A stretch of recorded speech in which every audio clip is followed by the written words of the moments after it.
Chapter 901. The mutated paper figurine. Klein didn't bring Azek's copper whistle directly above the gray fog this time, but he did plan on doing it the same way he did back when he first divined the mutated sun's sacred emblem. He completed it by using an object's projection.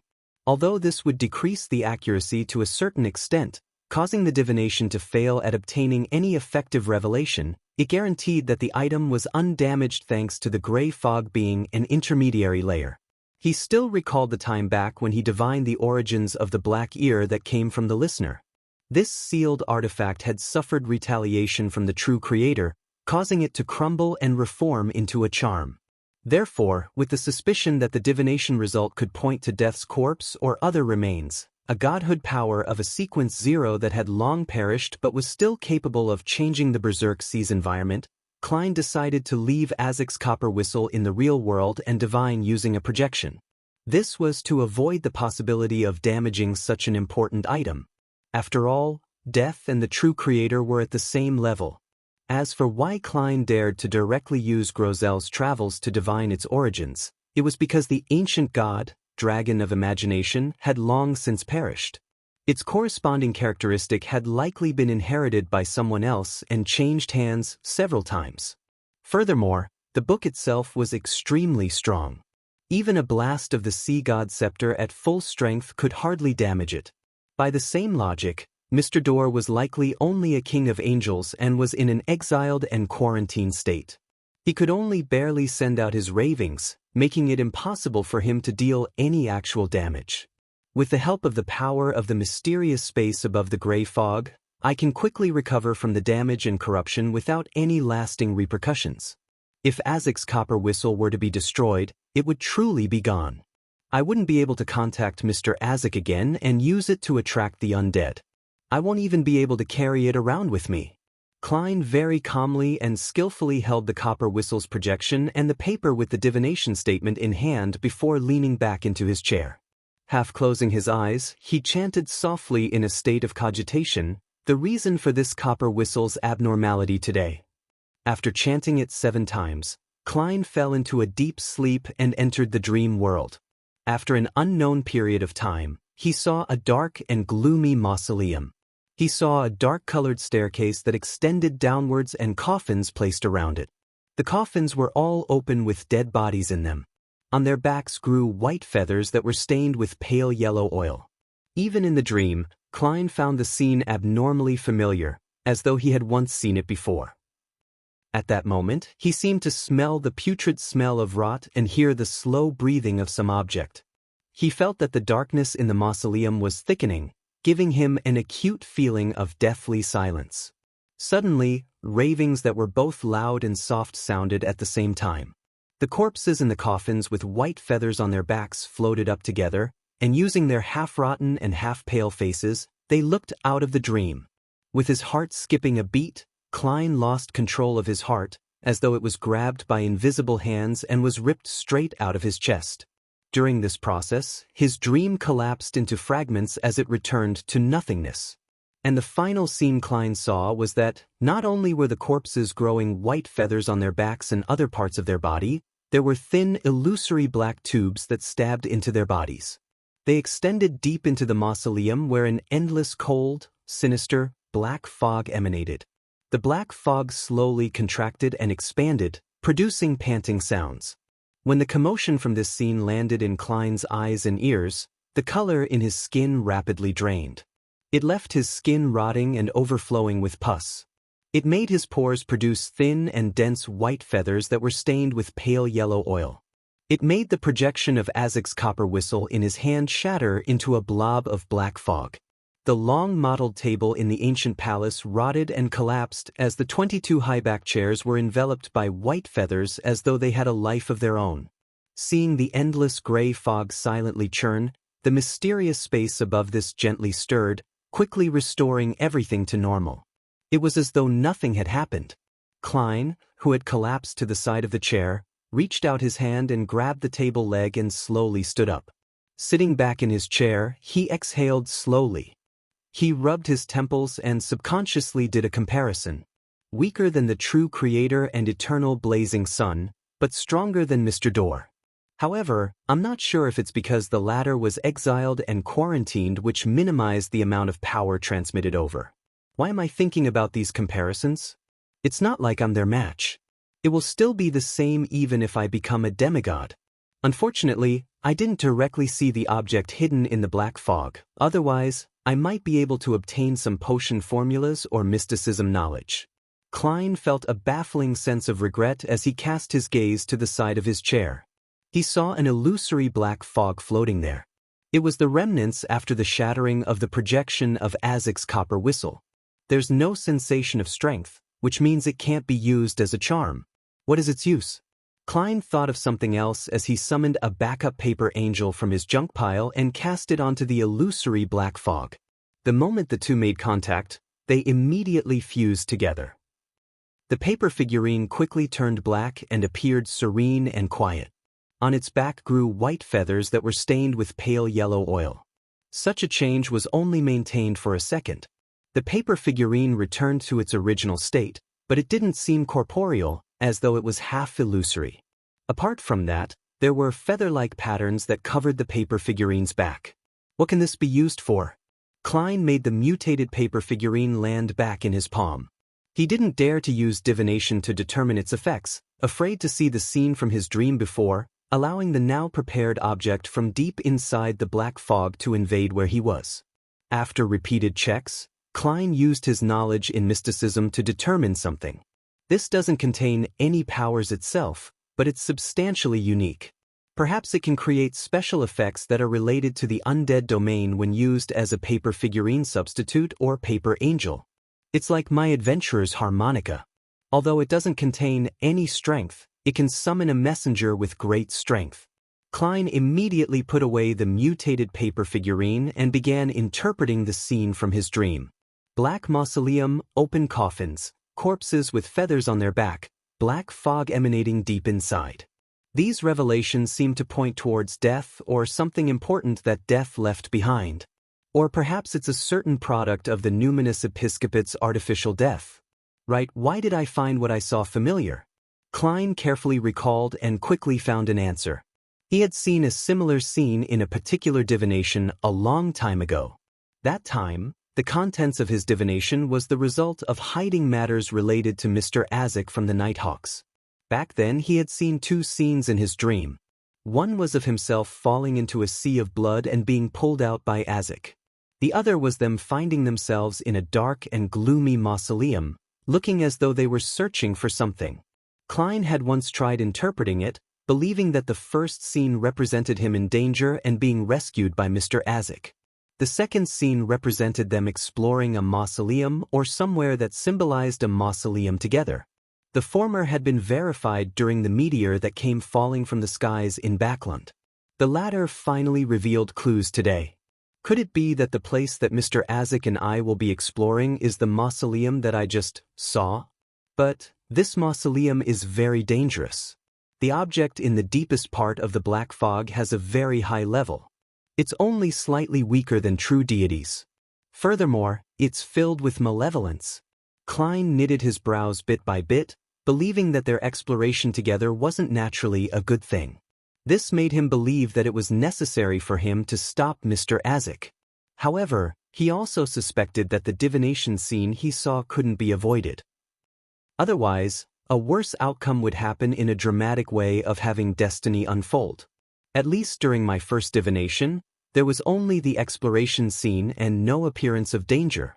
Perhaps there's a way to circumvent it. This might be why seers are often so vague. At times, being too clear might backfire. Klein planned on vaguely mentioning his dream without providing any interpretation when he met Mr. Azek again and allowing him to share his views. After making up his mind, Klein leaned back and looked at the dome of the magnificent palace before vanishing from above the gray fog. Light, shattered light and the pure light of dawn, emitted from the elder of the six-member council, the other demon hunter, Wait Chermont's body. It dissolved the white feathers that grew out of the pores of his skin as he suppressed the subsequent squirming of his flesh and blood. His arm muscles swelled as he pulled the bowstring of the dragon-slaying bow, allowing silver electric bolts and the dawn of light to mesh into a dazzling arrow. The arrow flew out and instantly reached the altar, which was piled with monster skulls. It hit the heavy, iron-black coffin. Silently, the arrow's beam dimmed and vanished without leaving any effect. No, the area around the altar was turning darker and more gloomy. Inside the iron-black coffin, a sound that resembled bones rubbing against each other sounded. Why? Why are you disturbing my slumber? Upon hearing this, Waite's heart instantly became heavy.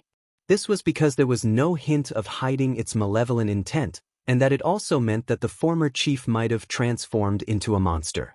The City of Silver's attempt at salvation had once again failed. With a bang, the coffin's lid flew up and shattered into pieces. A large wave of black fog emanated out from beneath in an incessant manner. Amidst this scene, Waite saw a figure slowly stand up from within the coffin. He was nearly 4 meters tall and his limbs were long. His body was covered in white feathers that were tainted with faint yellow oil. Behind his back were thin, illusory black tubes that connected out into infinity. Behind the 3 members of the 6-member council, a huge wave stirred in the pitch-black river. All sorts of arms, tentacles, and veins surged over. At this moment, Waite saw the chief's body transform rapidly and saw his bulging muscles tear his clothes inch by inch. Chapter 902, Shadow. In just a blink of an eye, Colin Iliad had transformed into a 4-meter-tall giant. His skin was bluish-black and muscular. Every inch of his skin, pores, and flesh seemed to violate the normal confines of a human body. It was a unique combination that possessed an unimaginable shock factor. This wasn't something that could be described superficially or in dimensions, as apart from quantitative terms like length, breadth, height, there was information, strength, and spirituality as measurement quantities.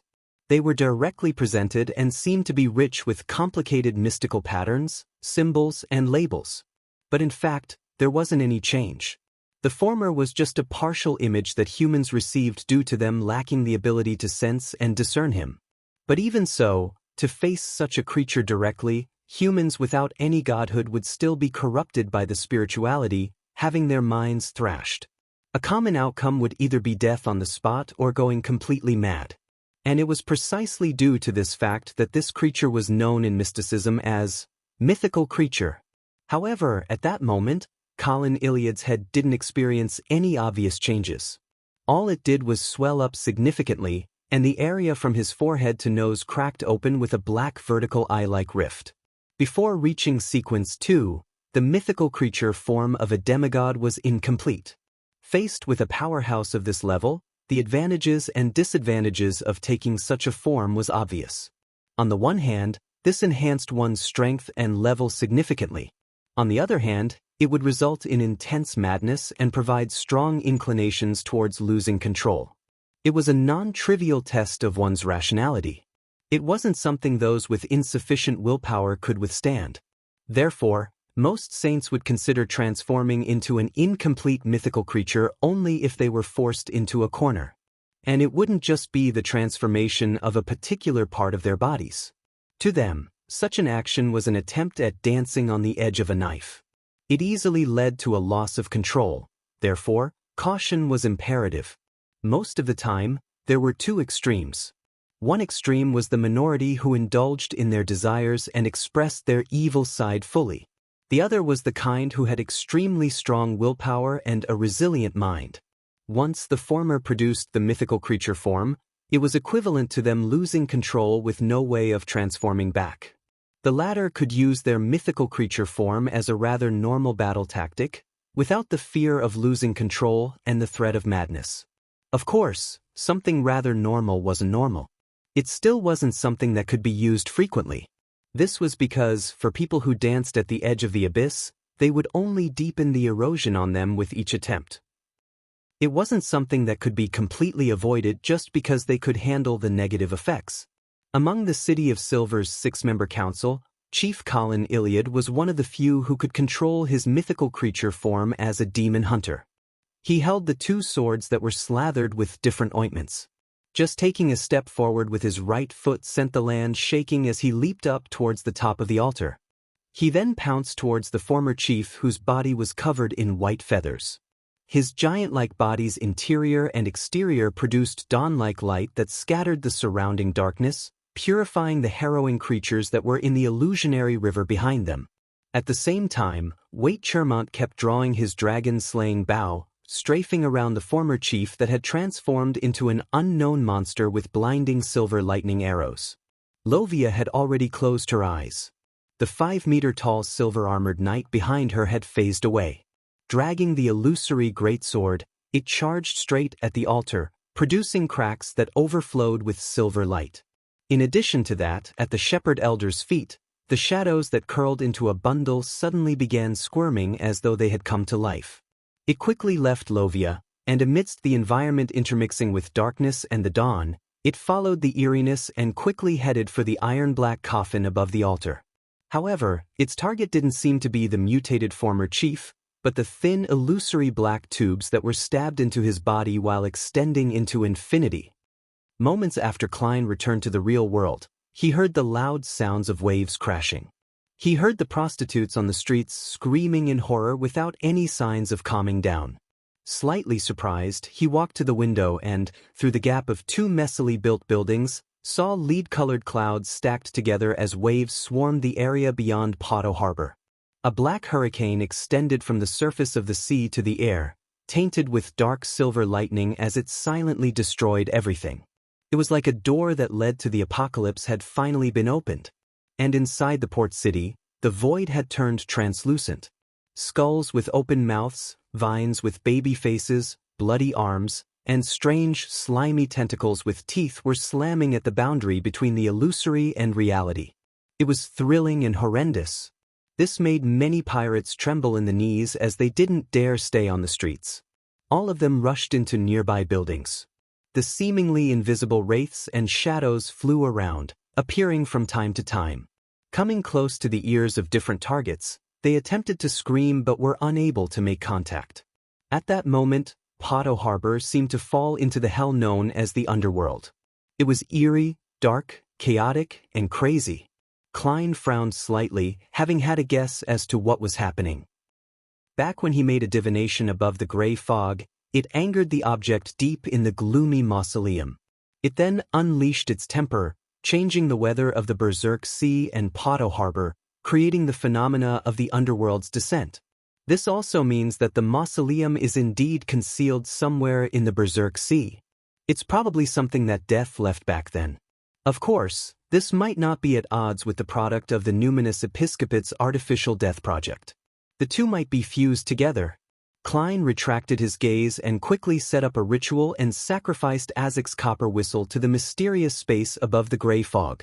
It was to prevent the unknown, strange, and evil object from locking onto him. After doing that, he looked out of the window at the abnormality that was gradually calming down. He said with a self-deprecating laugh, "That's such an endearing welcome. The Numinous Episcopate will definitely notice the abnormality of the Berserk Sea. I wonder what actions they will take." Above the illusory pitch-black river, the waves slowly calmed down. The arms, vines, and tentacles that attempted to grab at something were either vaporized or had no choice but to retract themselves. Around the altar, the land was already covered in cracks. There were white feathers stained with yellow oil everywhere. Colin Iliad, in his giant form, had stabbed both swords into the former chief's body, pinning the rotting monster that wasn't shorter than him onto the collapsed altar. Waite Chermont's dragon-slaying bow had already condensed a silver arrow of light that was filled with a wrathful aura, aiming it at the head of the former chief, which only had tiny pieces of flesh hanging off it. The shadow that Lovia had produced had successfully arrived at the altar under the Silver Knight's cover. While the other 2 elders weren't paying attention, the shadow leaped and pounced at the black tubes that extended into infinity from the former chief's body. With the incorporeal tubes approaching, the shadow's color darkened. The blackness seemed to embody the most corrupt and evil thoughts of humanity. At this moment, a deep voice resounded around the altar, "Fate." The area in front of the shadow instantly darkened before realizing that it had pounced on the giant-like Colin Iliad. Colin looked down at it, his eyes lit with a pure brilliance. It was like the first sliver of light that illuminates the darkness on an extended night. The light grew brighter as it blasted out of the mausoleum, causing the basement of the City of Silver Spire to produce an even brighter and dazzling light that met with it. When the two met in midair, they fell back down, landing upon Colin Iliad's massive body. The pitch-black shadow evaporated with a sizzle, and the distortion and squirming weakened until they completely vanished. Demon Hunter Colin turned back to glance at Lovia without a word or expression. It was as though nothing had happened. He quickly retracted his gaze and directed the remnant beam straight into the former chief's dual swords. Lovia stood there with her eyes closed without showing any signs of panic or fear. Instead, she slowly sighed. In the City of Generosity biome, Alger Wilson circled around many times in order to escape any imaginary trackers or monitors before arriving at the artisan's residence. He pulled the doorbell. He had heard that the artisan had recently been infected by a disease and strange snoopers had appeared in the vicinity. Alger's first suspicion was the demonist sect, but on careful thought, he felt that the artisan had no way to withstand the temptation of their charm based on his preferences. There was no need for the demonesses to go through such a complicated and roundabout manner. All they needed to do was curl their fingers and showcase their charm, and he would divulge and agree to everything. Therefore, Alger believed that there was another reason for the matter. He needed to see it for himself to prevent the delivery of the mystical item from being delayed. He didn't wish to lose the characteristic and materials for no good reason. Amidst the ringing of the doorbell, the artisan's main door opened. A thin and tanned middle-aged glanced at Alger and said, "Why are you here?" This person was none other than Artisan Sealf, who had worked with Alger for many years. His background was unknown. "Didn't you say you were sick?" Alger asked, seemingly casual. Sealf yawned and said, "I'm already better." Alger was taken aback as he looked around. "Where's that strange snooper?" Sealf's eyebags were a little puffy as his brown eyes revealed looks of fatigue and impatience. "Who the hell knows? There's been no sign of the snooper anyway. In short, I'll be moving soon. It's too dangerous here." Alger heaved a sigh of relief. "That's good." He paused for a moment before saying, "Aren't you inviting me for a cup? A fellow like you who only seeks high-proof alcohol has no way of appreciating fine wine." Sealf pulled at his flaxen-colored hair and moved to the side to make way. Alger walked in staidly, and with just one glance, he had taken in the entire area into his eyes. Chapter 903. Scholar-type Bishop Sealf's residence wasn't messy and dirty like most bachelors. Things were placed neatly, and there wasn't any dust on any surfaces. After all, as an artisan, he didn't lack money. Many of his actions simply had the necessity that secrets were kept, so it wasn't convenient for him to hire a large number of fixed servants. Therefore, he had no choice but to hire help who were paid by the hour. Scanning the area, Alger discovered nothing that was off from his previous visit. The furnishing was extremely simple without any expensive ornaments, oil paintings, or sculptures. It resembled the residence of an ordinary person. Of course, Alger knew very well that Sealf definitely deserved the title of being a tycoon. He just didn't care about putting on a so-called decent image. He was willing to spend hundreds of pounds for a bottle of limited edition wine, or gift a mistress a house. But he would never waste a single pence on expensive carpets, porcelain, gold-inlaid cutlery, or paintings of famous artists. A cup of Sonia blood wine. Alger's expression remained unchanged, but his verbal and body language indicated that he was coming in simply to get a free cup of wine. Sealf shrugged and said, "You should feel lucky. I don't have the habit of keeping Lanty-proof." He walked to the tiny bar counter in the living room and took out a bottle of exquisite Sonia blood wine. He then overturned 2 cups. Finding a sofa to sit down, Alger took the opportunity to raise his hand to massage his neck as though to relieve any discomfort in his neck. Using the cover of this action, he naturally took a glance at his surroundings, quickly making an observation of all the spots where he hadn't been able to see previously. As Sealf couldn't be bothered to decorate his residence much, Alger quickly completed his attempt as his gaze was fixed onto a glass window of a cupboard a distance away for a second. Through the glass, he saw some dried grass and flowers. There were red-rimmed flowers, blood moon flowers, and monkey-faced tree leaves. Their common characteristic was that they were common in the southern continent, but they were practically not seen in the northern continent. Alger retracted his gaze as he silently watched Sealf carry the bottle of wine and wine glasses over. Reaching out to take the glass, he began idly chatting about the recent developments at sea until the small half-filled bottle of Sonia blood wine was finished. Upon seeing this, Alger smiled and bade farewell before leaving. 5 minutes after he left, Sealf, who had silently sat down to indulge in his tipsy experience, suddenly stood up, walked to the staircase, and opened a wooden door that led to the cellar. Did he suspect anything? No. Regardless, this place is no longer suitable for you to live in. You need to move away as soon as possible. I still have certain commissions that I haven't completed. You don't have to. It's not like you will contact them again. You will receive a new life. All right. 2 buildings away, Alger sat on a long bench in someone's garden, cupping his right hand to his ear as he heard the conversation that came with the wind.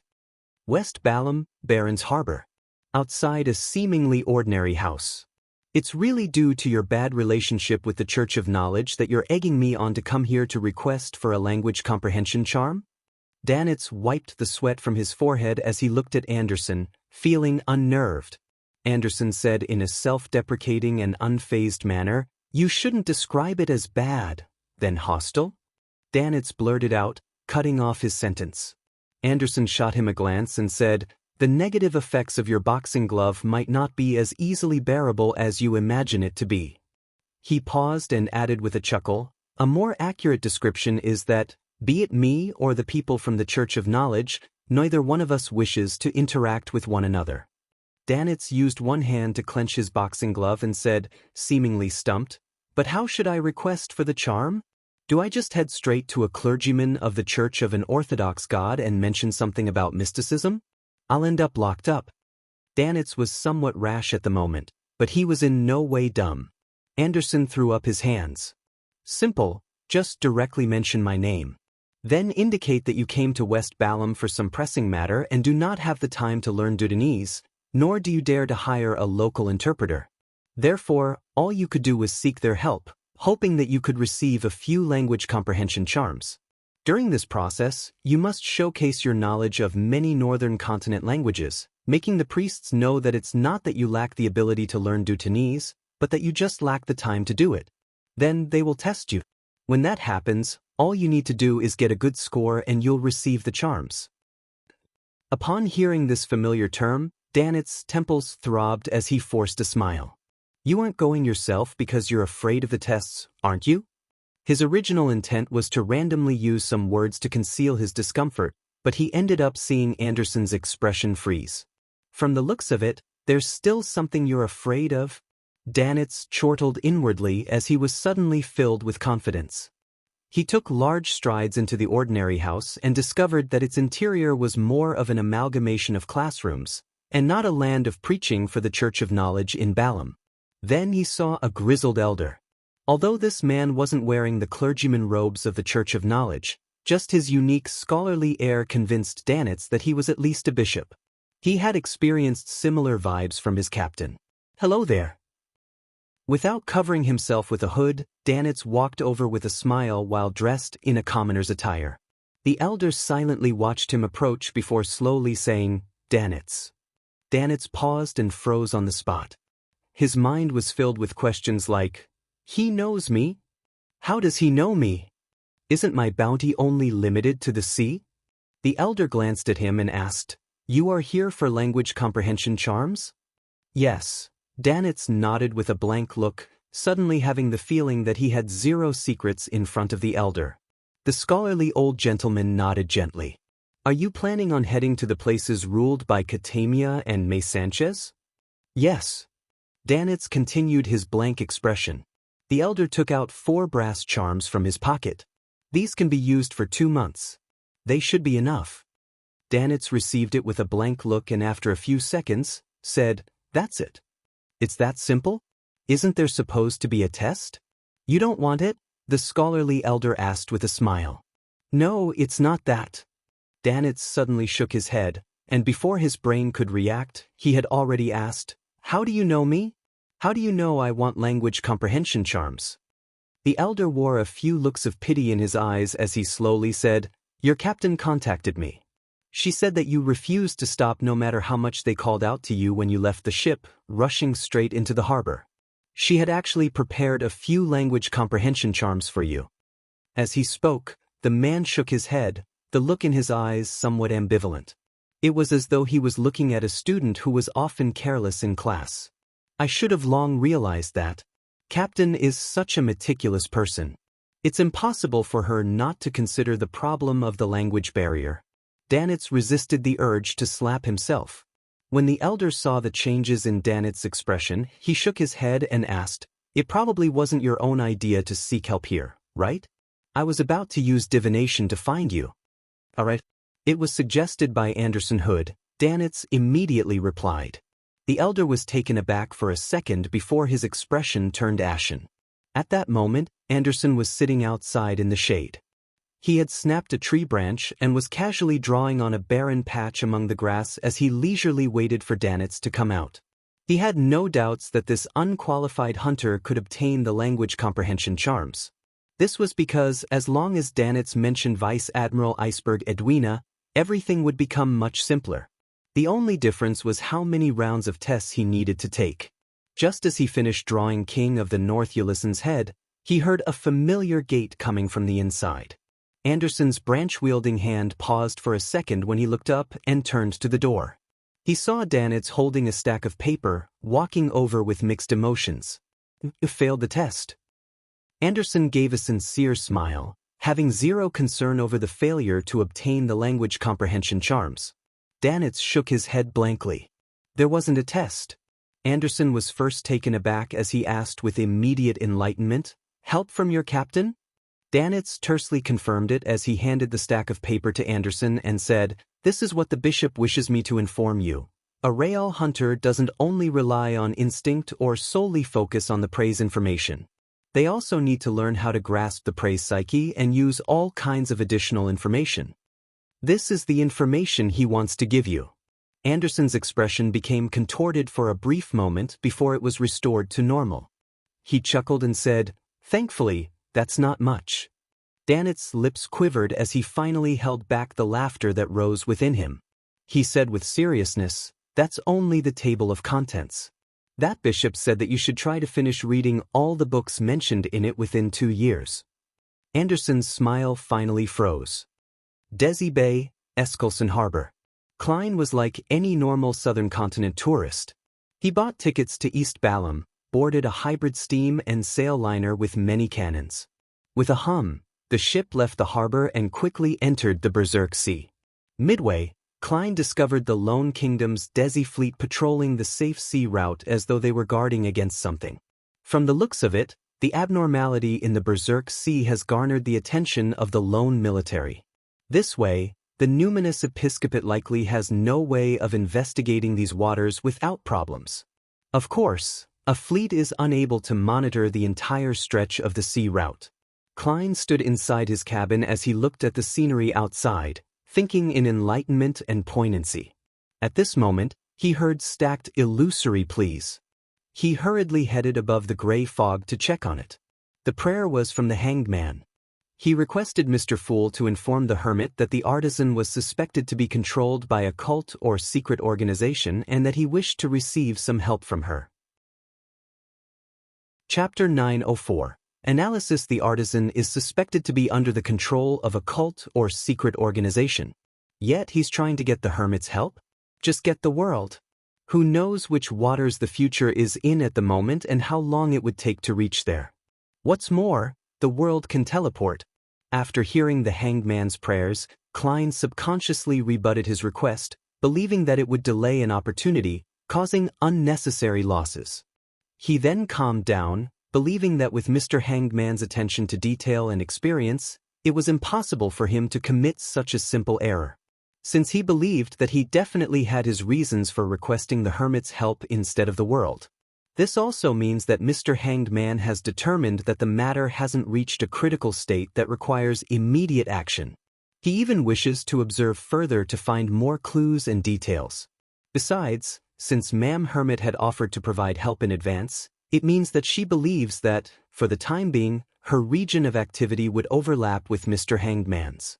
If anything really happens, she would be able to rush there at the fastest speed possible. Or does she too have powers similar to teleport? But that's a very low possibility. Klein tapped the edges of the model table, believing that he should trust Mr. Hanged Man's experience. Of course, this also included the fact that Mr. Hanged Man hadn't described in detail about his discoveries or areas of suspicion, preventing him from inferring or divining the truth of the matter. As his thoughts stirred, Klein threw the Hanged Man's prayer scene into the crimson star representing the hermit. As he was waiting for Admiral of Stars to reply, he suddenly saw the star representing the sun suddenly contract and expand as it produced stacked layers of prayers. The City of Silver's exploration of the former chief's mausoleum has some preliminary results? Klein made a guess as he emanated his spirituality over. In accordance with his expectations, Little Sun began recounting everything that had happened after the 3 members of the 6-member council opened the former chief's mausoleum. This included encountering the souls of their deceased relatives, the river they crossed which hid countless strange creatures, and how they faced the incomplete mythical creature form of the former chief whose body was covered in white feathers. It also included Shepherd Lovia's separation of a shadow in an attempt to pounce onto the illusory tubes that extended out of the former chief's body. However, she was stopped when Colin Iliad used the Fate Siphon charm, swapping his and the former chief's fate for a brief moment, causing a difference in outcomes. Thin illusory black tubes. White feathers stained with pale yellow oil. This sounds familiar. Yes, wasn't this the main characteristic in the scene I saw when I divined the abnormality with Azek's copper whistle? And the reason that former chief built the mausoleum was to switch to sequence 3 ferrymen of the death pathway. As Klein listened, his mind raced, joining the dots together and considering what kind of conclusion he could receive from that. Soon, he had a bold guess. The mutation of the City of Silver's former chief had a certain connection with the Numinous Episcopate's artificial death project. Although this conclusion sounded inexplicable and unbelievable since the City of Silver was situated in the completed isolated forsaken land of the gods, it was a place that could only be entered through certain means via the giant king's court and ruins of the Battle of the Gods. Even the 7 deities couldn't find it or have the power to infiltrate it. However, the numerous similarities made Klein, who was sensitive to coincidences, combine the actions of Shepherd Elder Lovia in the operation and eliminate the other possibilities so as to seriously consider what the 2 seemingly unconnected matters might possibly point towards. From the scene that he received from divination and the experiences of having white feather grow from the pores of the back of his hands when he summoned the failed product of artificial death, as well as the encounter of the 3 City of Silver Elders, he began suspecting that the Numinous Episcopate's attempt might have achieved success to a certain degree. Through a series of sacrificial rituals and the transformation of their own high-sequence Beyonders, they influenced death's remains via backward propagation, causing that abstract, illusory uniqueness which represented a deity's authority to generate some form of sentience. This allowed the object that was only a totem and a concept to come to life. Hence, this unintelligent object that couldn't be considered artificial death had begun assimilating the entire ritual, eagerly exerting its influence on lower sequence Beyonders of the same pathway. After reaching certain conditions, the object hidden in the depths of the black fog could extend thin illusory black tubes, establishing connections with the target, and draw upon their strength to transform their bodies. And this method might involve the underworld or something special about death's domain. It could circumvent the force that isolated the forsaken land of the gods and make effective contact with the beings within. Therefore, the shadow that Shepherd Elder Lovia had produced was a bestowment of the true creator. Its goal was to follow the thin illusory black tubes on the former chief's body and trace the remains of the corrupted death? Perhaps this was how the Mother Tree of Desire replaced the chained god back then and seized the corresponding authority. Thankfully, the current chief of the City of Silver has a very clear mind. He knew ahead of time to seek out the secret existence backing Little Sun for help. By using the Fate Siphon charm, he remarkably foiled the true creator's ploy. From the looks of it, the 2 powerful sealed artifacts of the City of Silver are good at purification. They're able to stop the shadow that can corrupt death's remains. As the fool, I seem to have crossed the true creator once again. Of course, Amon will be the one taking the blame since the worm of time was contributed by him. Through Little Son's description and relying on his own interference, Klein roughly figured out the hidden conflict that happened during the City of Silver's exploratory operation. Meanwhile, he also gained a first look at Shepherd Elder's mental condition. To Lovia, thin, illusory black tubes that lead to the outside world was undoubtedly the key to the City of Silver's escape from the forsaken land of the gods. Therefore, she was very certain of her actions this time, without showing any signs of regret. She would only believe that the chief was the one who shattered that hope. It's not too terrifying to have someone do evil deeds. What's most terrifying is when people who have a martyrish mentality do evil they believe to be right. Klein couldn't help but sigh inwardly. As for why Little Son knew what happened inside the mausoleum so clearly, it was obvious that Chief Colin Iliad had informed him during a casual chat. At this point, Derek had already recounted how the three elders had retrieved a special sealed artifact. It was a Beyonder characteristic left behind by the former chief that had fused with his bones. The former chief was from the Giant Pathway, beginning from Sequence 9 Warrior to Sequence 4 Demon Hunter. The Ferryman potion he consumed corresponds to the Death Pathway's Sequence 3. The two Beyonder characteristics mixed together must be weirder and more varied than a single pathway. Together with the added effects of artificial death, the final sealed artifact must be very powerful. Of course, the negative effects will probably be equally powerful.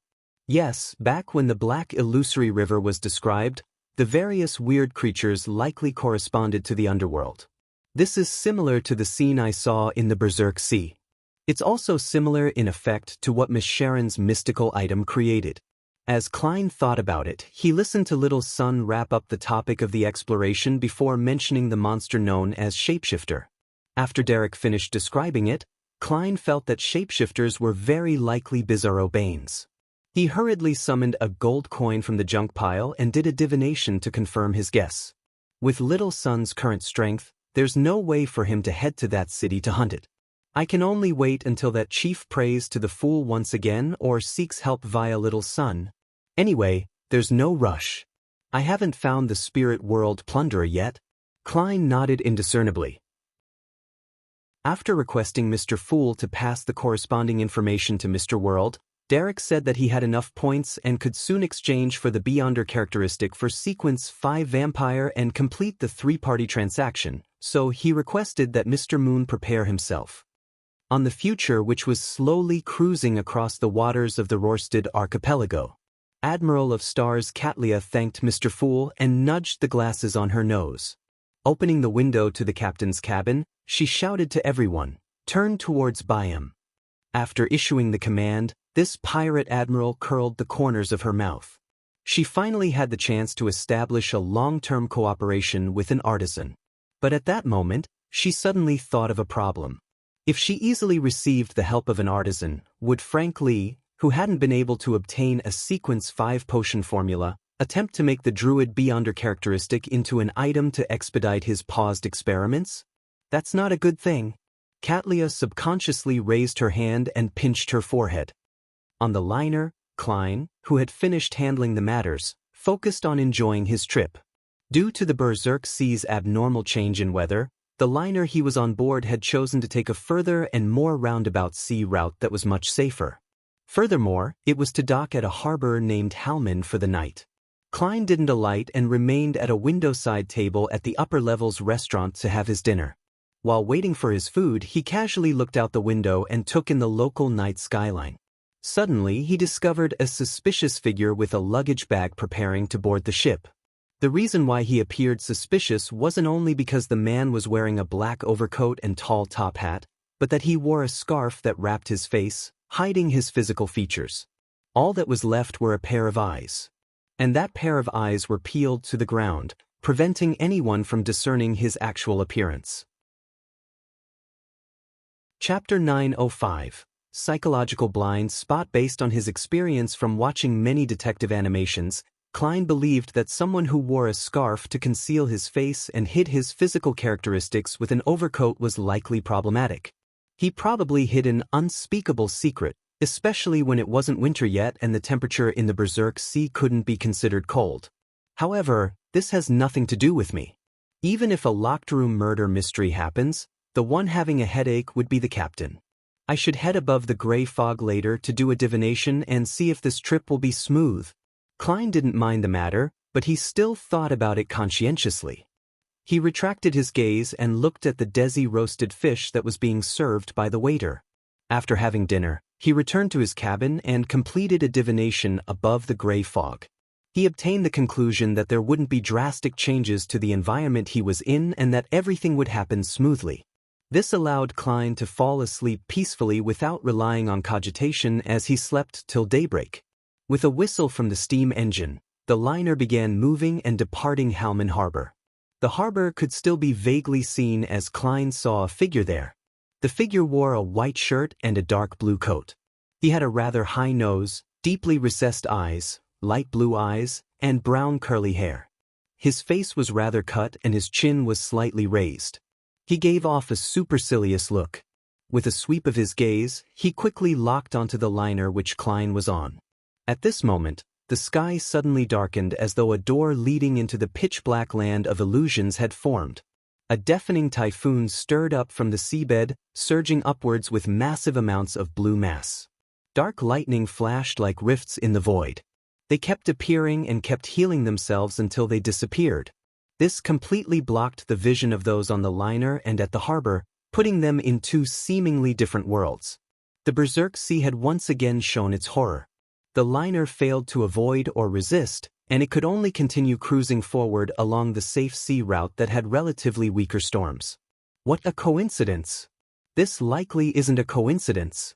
Standing behind the window of his cabin, Klein first sighed inwardly before coming to the conclusion that this sudden anomaly in the Berserk Sea was due to unnatural reasons. Although it was common for the weather in the Berserk Sea to change suddenly without notice, to actually change at a particular point in time still left one suspicious. The man at the dock is tracking the suspicious tourist from last night? And that tourist decided to change the weather upon realizing that he had been exposed, doing so that he can force the liner to leave? Klein made a guess when he made the connection. And if that really were the case, it means that the suspicious passenger who hid his face with a scarf might very well be a demigod or someone who carried a Grade 1 sealed artifact. After all, with Klein's present strength and items, it was impossible for him to trigger such a weather anomaly without the use of Sea God Scepter. Of course, he also had other means like throwing out Azek's copper whistle to see if he could cause the entire Berserk Sea to go berserk. Seriously? I just want to be a normal tycoon that's heading to the southern continent. Why would I encounter a pursuit at the level of demigods? Sigh, I'm under too much stress that my sequence doesn't deserve. Klein gave a self-deprecating laugh and finally chose to believe the divination he made last night. Amidst the storm, the wobbling liner cruised along a rather calm stretch with apocalyptic scenes around it. And most of the tourists wore calm looks as though they were very accustomed to such conditions. Only a few people who were on their first trip across the Berserk Sea were trembling, grabbing tightly to anything they could grab at. Time ticked by as the gales and lightning gradually calmed down. Bit by bit, the sky brightened. At this moment, Klein, who was on the deck, felt his spiritual perception trigger. He subconsciously looked in the direction of Halman Harbor. Above the undulating dark blue waves, beneath white scattered clouds, there was a white radiant flame flying over at high speeds from afar. The flame increased in size and became increasingly clearer until it revealed its complete form. It was a gigantic flaming spear. The flaming spear tore across the sky and landed at the bow of the liner's deck.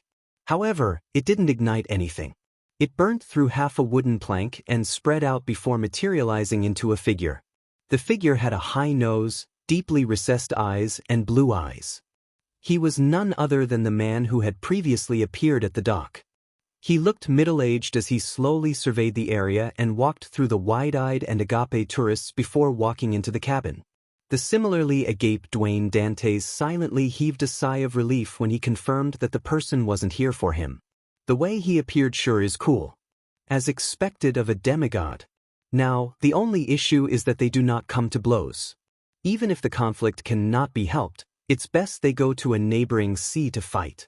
Otherwise, there's no way this ship can withstand it. I can teleport away quite successfully, but all these tourists, I'll only be able to save a few. Klein habitually drew the sign of the crimson moon on his chest, praying for the goddess to bless them. Just as he had such a thought, he saw a figure fly out of the cabin, slamming heavily onto the deck. It was none other than the suspicious tourist who had covered his face with a scarf. This man had already revealed half his face. The tip of his nose was red and he had a thick beard around his mouth with saliva staining them. His nearly triangular eyes were filled with horror. He held his hands to the deck as he kept crawling backward. Who got you to carry that item and put on such a disguise? At the cabin's entrance, the middle-aged man with the high nose and blue eyes slowly walked out. He spoke in Intus with a heavy voice. The suspicious tourist shook his head frantically. No, I don't know. He was also wearing the same. He gave me £100 to take this ship to the southern continent before returning by myself. The middle-aged man silently watched with his penetrating glare that seemed to tear through his soul.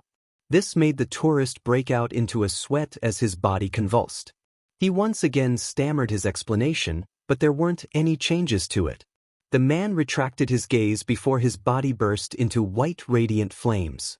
Following that, he transformed into a gigantic flaming spear and shot towards the region where Halman Harbor was. The flaming spear quickly disappeared into the distance, leaving a twinkling speck. During this entire process, apart from at the very beginning, the demigod didn't take a second look at the surrounding tourists. It was as though they never existed. A simple but smart ruse. By getting someone to disguise as himself and board the ship, then using certain means to control the weather, thus creating proof that he's on the ship, but in actual fact he had been at the harbor the entire time. Once the enemy starts the pursuit, he can then attempt to escape. Enlightened, Klein made a judgment. This made him suspect if the pursuee was once a conspirer, magician, or other beyonder that was good at coming up with ruses. As for the person who transformed into a burning white spear, his arrogance, detestable nature, and his usage of the Intus language had made Klein believe that he was probably a demigod from the Hunter pathway. It was possible that he was an iron-blooded knight. I've no idea why there was a conflict. Klein shook his head and returned to his cabin. On the deck, the tourists finally snapped to their senses as they discussed the supernatural phenomenon they had just seen in murmurs. A person could transform into a flame, and the flame could reform into a human. Amidst the noisy commotion, the liner continued cruising forward on the safe sea route. It didn't encounter any accidents midway, and it arrived at another harbor at midnight. Like usual, Klein didn't alight, afraid that he would encounter something. He took out his gold pocket watch and opened it to determine the time to head to the restaurant. Another half an hour. Klein silently muttered to himself as he looked up and out the window. At this moment, many tourists who were bound for this harbor were heading for the dock along the gangway with their luggage in hand. As he swept his gaze, Klein's gaze suddenly stopped on a figure. The figure wore a black bonnet. He had dark golden sideburns. His lips were tightly pursed and his facial features were clear and distinct, like an ancient, classical sculpture without any wrinkles. He wasn't carrying any luggage, and soon he stepped onto the dock with the crowd, disappearing into the corner of the road. Klein just watched motionlessly, as though his body wasn't his. He felt every drop of his blood turn cold as a name appeared in his mind: Zangwill. The street lamps on the harbor had already lit up. The liner's many windows also lit up in concert with them. Dwayne Dantes was waiting inside a first-class cabin in darkness and silence. Klein had already sat down without showing any emotion. All kinds of thoughts couldn't help but flash across his mind. This is the first time I'm discovering signs of Zangwill after the great smog of Backlund. The demigod from before was probably tracking Zangwill. His tricks are more profound than I thought. He found someone to disguise as him and gave him items not to divert his trackers, but to create a mental blind spot. It made one subconsciously eliminate this ship from the possible options. He was here from the beginning. That coincidental change in weather was likely created by Zangwill with 0-08. Why would he be pursued by an Intus Hunter demigod? What is he plotting? Amidst his churning thoughts, Klein suddenly took out the adventurer's harmonica and blew it. Silently, Miss Messenger Rionette Tinker with her 4 blonde, red-eyed heads in hand appeared before him. Klein opened his mouth before closing them again. Picking up a pen, he quickly wrote, Mr. Dwayne Dantes has discovered traces of Inzanguil on Waypoint Island in the Berserk Sea. Folding the letter, Klein handed it along with a gold coin to Miss Messenger. Send it to the mailbox at Backlund's 7 Pinster Street. The 4 heads in Rionette Tinker's hand turned at the same time as the 8 eyes looked at Klein. She didn't say anything and bit onto the letter and gold coin. Chapter 906, Leonard's Warning. Backlund, Northborough. The pitch-black night had the crimson moon covered by clouds. There were only street lamps on the 2 sides of the road that emitted a faint light, illuminating the road ahead and the doors of the nearby houses. 7 Pinster Street's mailbox was silently hiding in the intersection between light and dark, bathing in a cool breeze that blew from the side as though it was in a slumber. At this moment, newspapers, bills, and letters from various unknown people suddenly spewed out from its mouth. These objects seemed to be dragged by an invisible hand as they floated in midair before flying towards the door and entering through a gap. Inside the house, at the foyer, the newspapers automatically spread open as they rapidly flipped over. Then, they were casually left on the chair, stacking over other newspapers. The bills and letters continued flying into the living room, with the former quickly stopping. With a few shakes, they floated to the surface of the coffee table and lined up. The latter had their envelopes removed, and the letters without envelopes quickly unfolded themselves, showcasing themselves in midair. After a while, a portion of these letters flew onto a rack on the first-floor study. Some rushed for the scissors to help it cut itself apart. Then, they orderly surged into the washroom and were thrown into the toilet. The mechanical flush of the toilet was automatically depressed, washing away the paper shreds into the sewers. 7 Pinster Street went back to normal, and its silence was identical to an uninhabited houses. Southern Continent. East Balham. Colane City. Leonard Mitchell, who had just arrived, was resting in a residence arranged by the local church of Evernight. Suddenly, that slightly aged voice sounded in his mind, "Punk, you have an important letter." "What letter?" While Leonard asked softly, he already had a guess in mind. To mail an important letter to 7 Pinster Street without caring that it was inhabited, there was only 2 people, Klein Moretti and Dwayne Dantes. As for why the old man named Palaz Zorost could still clearly read the letters sent to 7th Pinster Street despite the Berserk Sea and half the northern continent separating them, Leonard had only a guess or two. This was because he had helped the old man capture a specter before.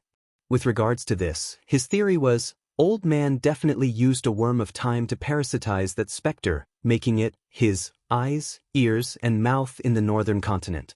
At that moment, Palaz Zorost replied to his question. "It's from Klein Moretti." He said that while Dwayne Dantes was heading to the southern continent, he discovered traces of Inzanguil on Waypoint Island in the Berserk Sea. Leonard fell silent immediately as his mouth turned agape. However, he didn't say a word. After a long while, he muttered with a slightly hoarse voice. As expected, he didn't forget the need for revenge. "What can I do?" "What can you do? You're only a sequence 6.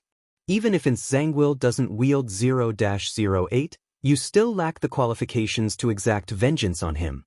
He just needs to reveal his mythical creature form to make you lose control and become a lunatic.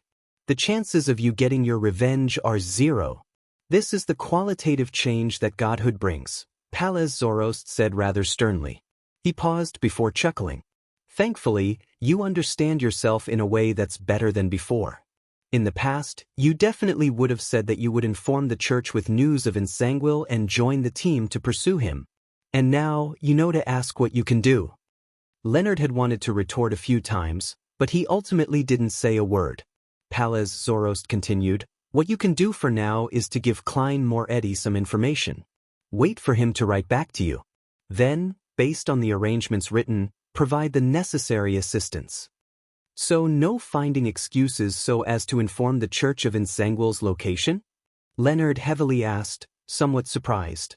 Pallas Zoros chuckled and said, "No hurry. Do it at the critical moment." Although 0-08 enjoys causing its possessor's death, it doesn't wish to be sealed even more so. As long as you inform the Church of Ensanguil's location and begin a pursuit, it will immediately learn of it and make the necessary arrangements. Regarding this, you need to warn Klein Moretti. Leonard was taken aback for a second as he asked, "Old man, you seem to know 0-08 rather well." It wasn't apparent in the past. Pallas' slightly aged voice chuckled. "Of course I am. During the fourth epoch, 0-08 had once caused the death of an angel. I can't tell you too much because once you know of it, it will also know you. The more you know about it, the more likely you will become a character in its stories." Leonard came to an actual realization of 0-08's terror from Old Man's vague words. This had already exceeded the mysticism he knew. After some thought, Leonard asked habitually, "Then how should I hint to Klein Moretti without letting 0-08 know? Or that even if he were to know, it will be very superficial knowledge, making me a bystander in the story." Just as he said that, Leonard clasped his hands and gritted his teeth. Without waiting for Old Man's reply, he continued, "An indirect hint? I'll tell him I'll temporarily not inform the Church of Ensanguil's location. I believe he should be able to understand that there's a problem based on the situation. He will understand that we need to be extremely cautious. And even if he fails to interpret that, his secret organization has members who understand the fourth epoch well enough to provide him with help." Also, just writing the sentence, "Once you know it, it will also know you," without mentioning 0-08 should be enough for Klein to guess what this is pointing at. After Pallas Zoros finished listening, he chuckled and said, "Humans will only grow under pressure." Leonard exhaled and sat up. He found a pen and paper and penned his thoughts. Following that, he set up a ritual right on the heels of that and summoned Gehrman Sparrow's messenger. Berserk Sea, Waypoint Island. On a liner docked at the harbor. Many tourists weren't alighting. They were huddled in the lower deck cabins, waiting to arrive at the southern continent to begin a life filled with hope. They had gone through a great deal of effort to save up the fare for a ship ride that spanned a few short days. They were from loan and were those who had been forced to take such risks. Klein, who was acting as the tycoon, Dwayne Dantes, wasn't like them. He lived in a spacious, clean first-class cabin that could even be described as luxurious. Under some candlelight, he opened the letter that had just been delivered by Rionette Tynker. "Will not be informing the Church of Ensanguil's location for the time being." To Leonard, although the source of the tip might put him in certain danger, it's not impossible for him to do it. Didn't he join the Red Gloves to seek revenge? This means that he has a reason why he can't sound the alarm on Ensanguil. As Klein thought, he continued reading the rest of the letter. "Once you know it, it will also know you." Suddenly, Klein exclaimed, finding the description somewhat familiar. "This is very similar to the Twilight Hermit Order. Any mention of it will be known." So, 0-08 is a sealed artifact of the spectator pathway? Leonard isn't informing the Church of this matter because he's held back by this. He wishes to wait for a better opportunity? This is likely something the grandpa in his body told him. Klein nodded in thought, feeling thankful that he hadn't asked Rionette Tynker for help moments ago. That would have been equally dangerous for Miss Messenger. Besides, most important of all, I haven't made any preparations. If I were to only rely on a helper I hire, my plan might very well be detected by 0-08 ahead of time. A series of coincidences would then be created, producing a targeted arrangement. Klein silently sighed and felt that he needed to do something, but he was at a loss as to how to begin. From the angle of improving his strength, the acquirement of the corresponding ingredients of Bizarro Bane and Spirit World Plunder depended on the subsequent request of the City of Silver's chief and how long Miss Magician could receive the exact coordinates from her teacher. These were all dependent on external factors that Klein had no means of expediting. The only thing he could do was to try his best to digest the marionettist potion as quickly as possible. And after concluding most of the acting principles, the actual implementation was more important. Therefore, Klein believed that he needed to obtain 2 marionettes within a short span of time. He had previously been delaying it because he didn't have any good targets. It stemmed from him being in Backland with servants around him. Unless they were special marionettes, it was very difficult to hide their existences. And now, he was almost at the southern continent. He decided that as long as he identified an evil target who deserved the gallows, he would first transform them into his marionette until he had a better replacement. Perhaps using an ordinary marionette to complete a rather difficult task will accelerate the digestion. My standards for a marionette has dropped to its lowest. All it needs to know is Dudinese. That way, I don't have to hire an interpreter. After all, I can share their senses. Klein quickly made up his mind and planned on writing to Leonard Mitchell after he had a more advanced plan. East Balham, Colane City. Klein carried his luggage and stepped onto the dock, touching ground on the southern continent. He looked into the distance at the city that was built on terraces. He silently said to himself, I have to have 2 marionettes when I leave this place. And before that he had one thing to do. It was to lose the tail of the followers that the military had arranged. The 2 gentlemen were rather good at being spies, but to Klein, they were as bright as fireflies in the night. This was because, no matter how well disguised they were, Klein could use his faceless ability of observation and his memory of a human's physical features and looks to recognize them at a glance. Chapter 907. The Power of Mysticism. Most of Colane City's buildings were built on paths that spiraled upwards.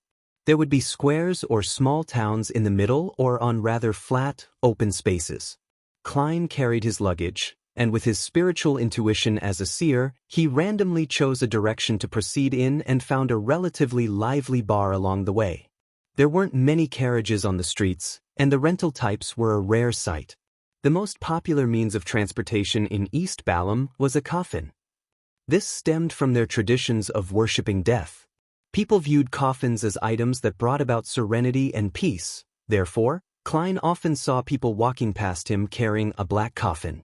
The lids were lighter than the usual kind and were just like a carriage door that could be opened at any time. They're carried via 2, 4, or either people, or by horses or single-horned goats. Such a tradition is quite terrifying at night. It's not much better in the day. The entire city feels dark and creepy. Klein took in the scenery around him as he walked into the square. On the left was a cathedral of the Lord of Storms, and on the right were restaurants and bars. When he stopped in his tracks, a coffin being carried by 4 men was also lowered. As the lid was opened, the passenger inside the coffin stood up and took a step forward. He was a Northern Continent-style gentleman dressed in a white shirt and black vest. The gentleman's formal coat was slung against his arm, something he wore only after he left the coffin. Then Klein saw the man head straight for the Lord of Storms Cathedral and enter it. This sure is quite discordant. Doesn't the Church of Storms enjoy changing the traditions of the colonies and forcefully implementing those of Lone? Why don't they do that in East Balham? Is it because the Death Pathway and Evernight Pathway are similar, so the Church of Storms wishes to preserve some of the traditions of death worship, so as to curb the proliferation of the Church of Evernight? Klein nodded in thought as he turned to the buildings on the right, prepared to enter one of the bars there. Having experienced it personally, he came to the realization as to why the dressing style of the ancient Balham Empire was written as such in so many history books. They enjoy wearing trousers, those that are light and breezy. They find creases beautiful. Isn't this to make it easier to lie in a coffin when outside? Klein shook his head with a smile as he pushed open the heavy wooden door. Squeezing through the drunkards, he walked towards the bar counter. And at this moment, the 2 military followers had deliberately opened up a distance from Dwayne Dantes to prevent themselves from being exposed. They had walked to the door side. Taking this brief reprieve, Klein suddenly switched directions and passed through the crowd like a fish in water, heading straight for the bar's back door. Although he didn't know Dudinese, he could read drawings on signs and knew where the washrooms and places where entry was forbidden to customers. After circling to a blind spot from the door, Klein quickly took off his coat and slung it on his arm. Immediately, with his golden cane, he reached out his palm to cover his face and slow down his pace. Turning directions again, he headed for the bar's entrance. After opening up a distance of nearly 10 meters from where he took off his coat, Klein lowered his face-shielding right hand to reveal a completely different face. His white sideburns, deep eyes, and elegant demeanor was all gone. He had switched to a common Loanese face that could be seen anywhere on the northern continent. With luggage and cane in hand, Klein walked staidly towards the two military followers. As they were looking for Dwayne Dantes, he walked past them and left the bar. Be it tracking or anti-tracking, they were both strong traits of a faceless.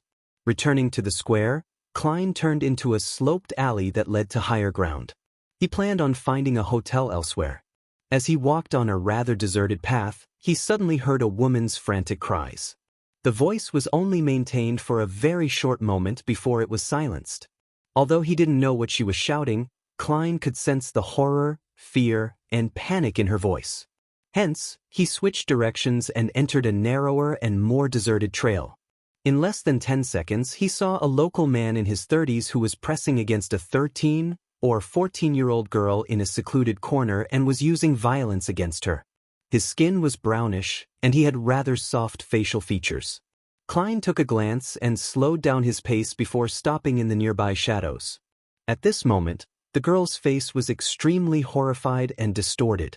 However, regardless of how she struggled, she was unable to free herself and had only received a beating in response. Her tears and snot flowed out while her mouth was stuffed with cloth. All she could do was produce muffling sounds. At this moment, she was surprised that the rotten egg's attempts to take off her clothes had slowed down. Without having the time to consider what was happening, she subconsciously looked at the rotten egg and found that his eyes had widened. His facial muscles were writhing slowly, but he was unable to form a complete expression on his face. Then, his limbs twitched and paused as they continued doing what they were doing but were easily avoided. The girl instinctively pushed him, which had ended up having surprisingly excellent results. Freed, she immediately stood up and fled. However, she couldn't help but feel her legs go limp. After a few steps, she tripped over a stone and nearly fell to the ground. At this moment, she heard the sound of footsteps behind her. Reeling in anxiety, she fumbled to her feet. But almost immediately, the sounds of footsteps suddenly ceased. The girl subconsciously looked back only to see the rotten egg standing 2 meters away. His joints were making strange actions as though they were rusted. What was happening? The girl felt as though she was having a nightmare. The brown-skinned man struggled for a moment before quietening down. Revealing a smile, he said in Deutanese, "In the future, when you meet someone like me, remember to head for the nearest cathedral or somewhere where there's plenty of people." The girl was taken aback for a moment before she screamed. Turning around, she ran as fast as she could. Subconsciously, she chose to run in the direction of the square where the cathedral was. When the calm and silence of the deserted spot was restored, the brown-skinned man turned to look at the nearby shadows where Klein walked out from. A new marionette. His body isn't strong enough, and he's not nimble enough. He lacks beyonder powers and looks rather fierce. Apart from knowing Deutanese, he's completely useless, Klein simply evaluated. If it wasn't because he was committing a crime and that I wasn't proficient in the local language, I would have buried him immediately. He couldn't help but make a comparison with his former marionette, Admiral of Blood Senor. Senor was a wraith and was capable of mirror blink. He could hide in gold coins and reflective surfaces. I didn't need to worry that he would be seen by others. He also had shriek and the ability to possess others. Together with the marionettist, it's a perfect combination. More importantly, he also knew Deutanese.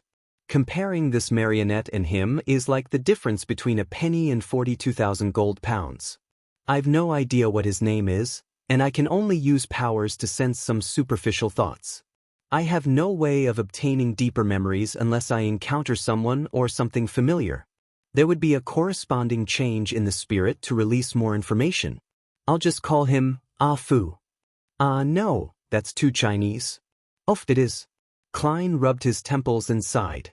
He needed to leave the area with his new marionette, before the girl led the clergyman over. Before long, with the help of his marionette's translations, he found an inn to stay in at the border between Colaine City's flourishing and backward area. This place didn't need him to provide any proof of identity, even though Klein had already changed his appearance to that of a regular local. There's an even greater lack of administration management than the colonies at sea. Klein put down his luggage and threw most of the cash he brought with him above the gray fog, leaving only £50 for his daily expenses. Meanwhile, having crossed the Berserk Sea, and without needing to be afraid of causing any further anomalies, he took down the copper whistle and iron cigar case from the mysterious space above the gray fog so as to make it easier for Mr. Azik to locate him. After finishing all of this and having had dinner on the liner, he had the spare time to seek out his second marionette. As for how he could find one, Klein, who didn't understand Colaine City well enough, decided on using his traits as a seer and do so with mysticism means. With oath, he left the inn. Klein snapped a branch of a Donningsman tree and used it as a dowsing rod. With great familiarity, he used cogitation and muttered, "Location of my new marionette." In the silent environment, pairs of cold eyes seemed to pierce through the obstruction of the incorporeal and the corporeal and landed on the dowsing rod. The branch fell to the ground and pointed in a direction. After advancing forward a little, he did another divination and followed his new revelation. 7 to 8 turns later, he arrived at a steep staircase. This staircase was connected to many roads in Colaine. One had to look up to see the top, and there was no one at all. The divination's revelation is pointing here. Why isn't there anyone here? The result isn't accurate because I didn't do a divination above the gray fog, but I'm already a sequence 5 marionettist. My divination abilities are definitely one of the best below that of high sequence beyonders. Klein frowned slightly as he surveyed the area, but he failed to find any targets. After some thought, he walked towards the staircase and sat in the shadows of the lowest step. He then waited in boredom despite a lack of confidence. After a few minutes, he stood up again and made Oaf sit where he was sitting. Then Klein opened up a gap from him and hid 200 meters away in a hidden spot. Colaine City, Lower Lip District. Leonard Mitchell and Daly Simone arrived at a nearby district with the Red Gloves team captain, Soest. With the night as cover, Soest emphasized the operation to all the members once again. Our target this time is Ulika, who's living at Unit 13. He's a rather important member of the Numinous Episcopate and is in charge of communicating with the different small teams in Backland. Although all our intelligence points to him not being a demigod, I have applied for a Grade 1 sealed artifact to be safe. Her Excellency, Goddess's Eye, is also ready to provide her assistance to us at any time. Also, most of the residents of this district are locals. We have to be wary of them also being members of the Numinous Episcopate. Chapter 908, Not Leaving Any Problems, Lower Lip District. 13 Canine Street. The plump Ulika was sitting on a sofa with his tiny dark brown eyes and skin. Wrapping a dried yellowed tobacco leaf and 10 different kinds of southern continent herbs and spices together, he cut it into long strips. Then, he held his self-made East Balham smoke pipe in his hand and brought it close to the matchstick his subordinate had lit. The end blackened and curled as it glowed red. Biting at its end and taking a deep suck, Ulika slowly exhaled white smoke that was tainted with light blue hues. He looked at the visitor on the single-seater opposite him and said, "This is what a cigarette is. A real cigarette. The ones in the northern continent are only suitable for children." The person sitting on the single-seater was a man in his 40s. He had a high nose, blue eyes, and gentle facial contours. His black hair was thick and curly.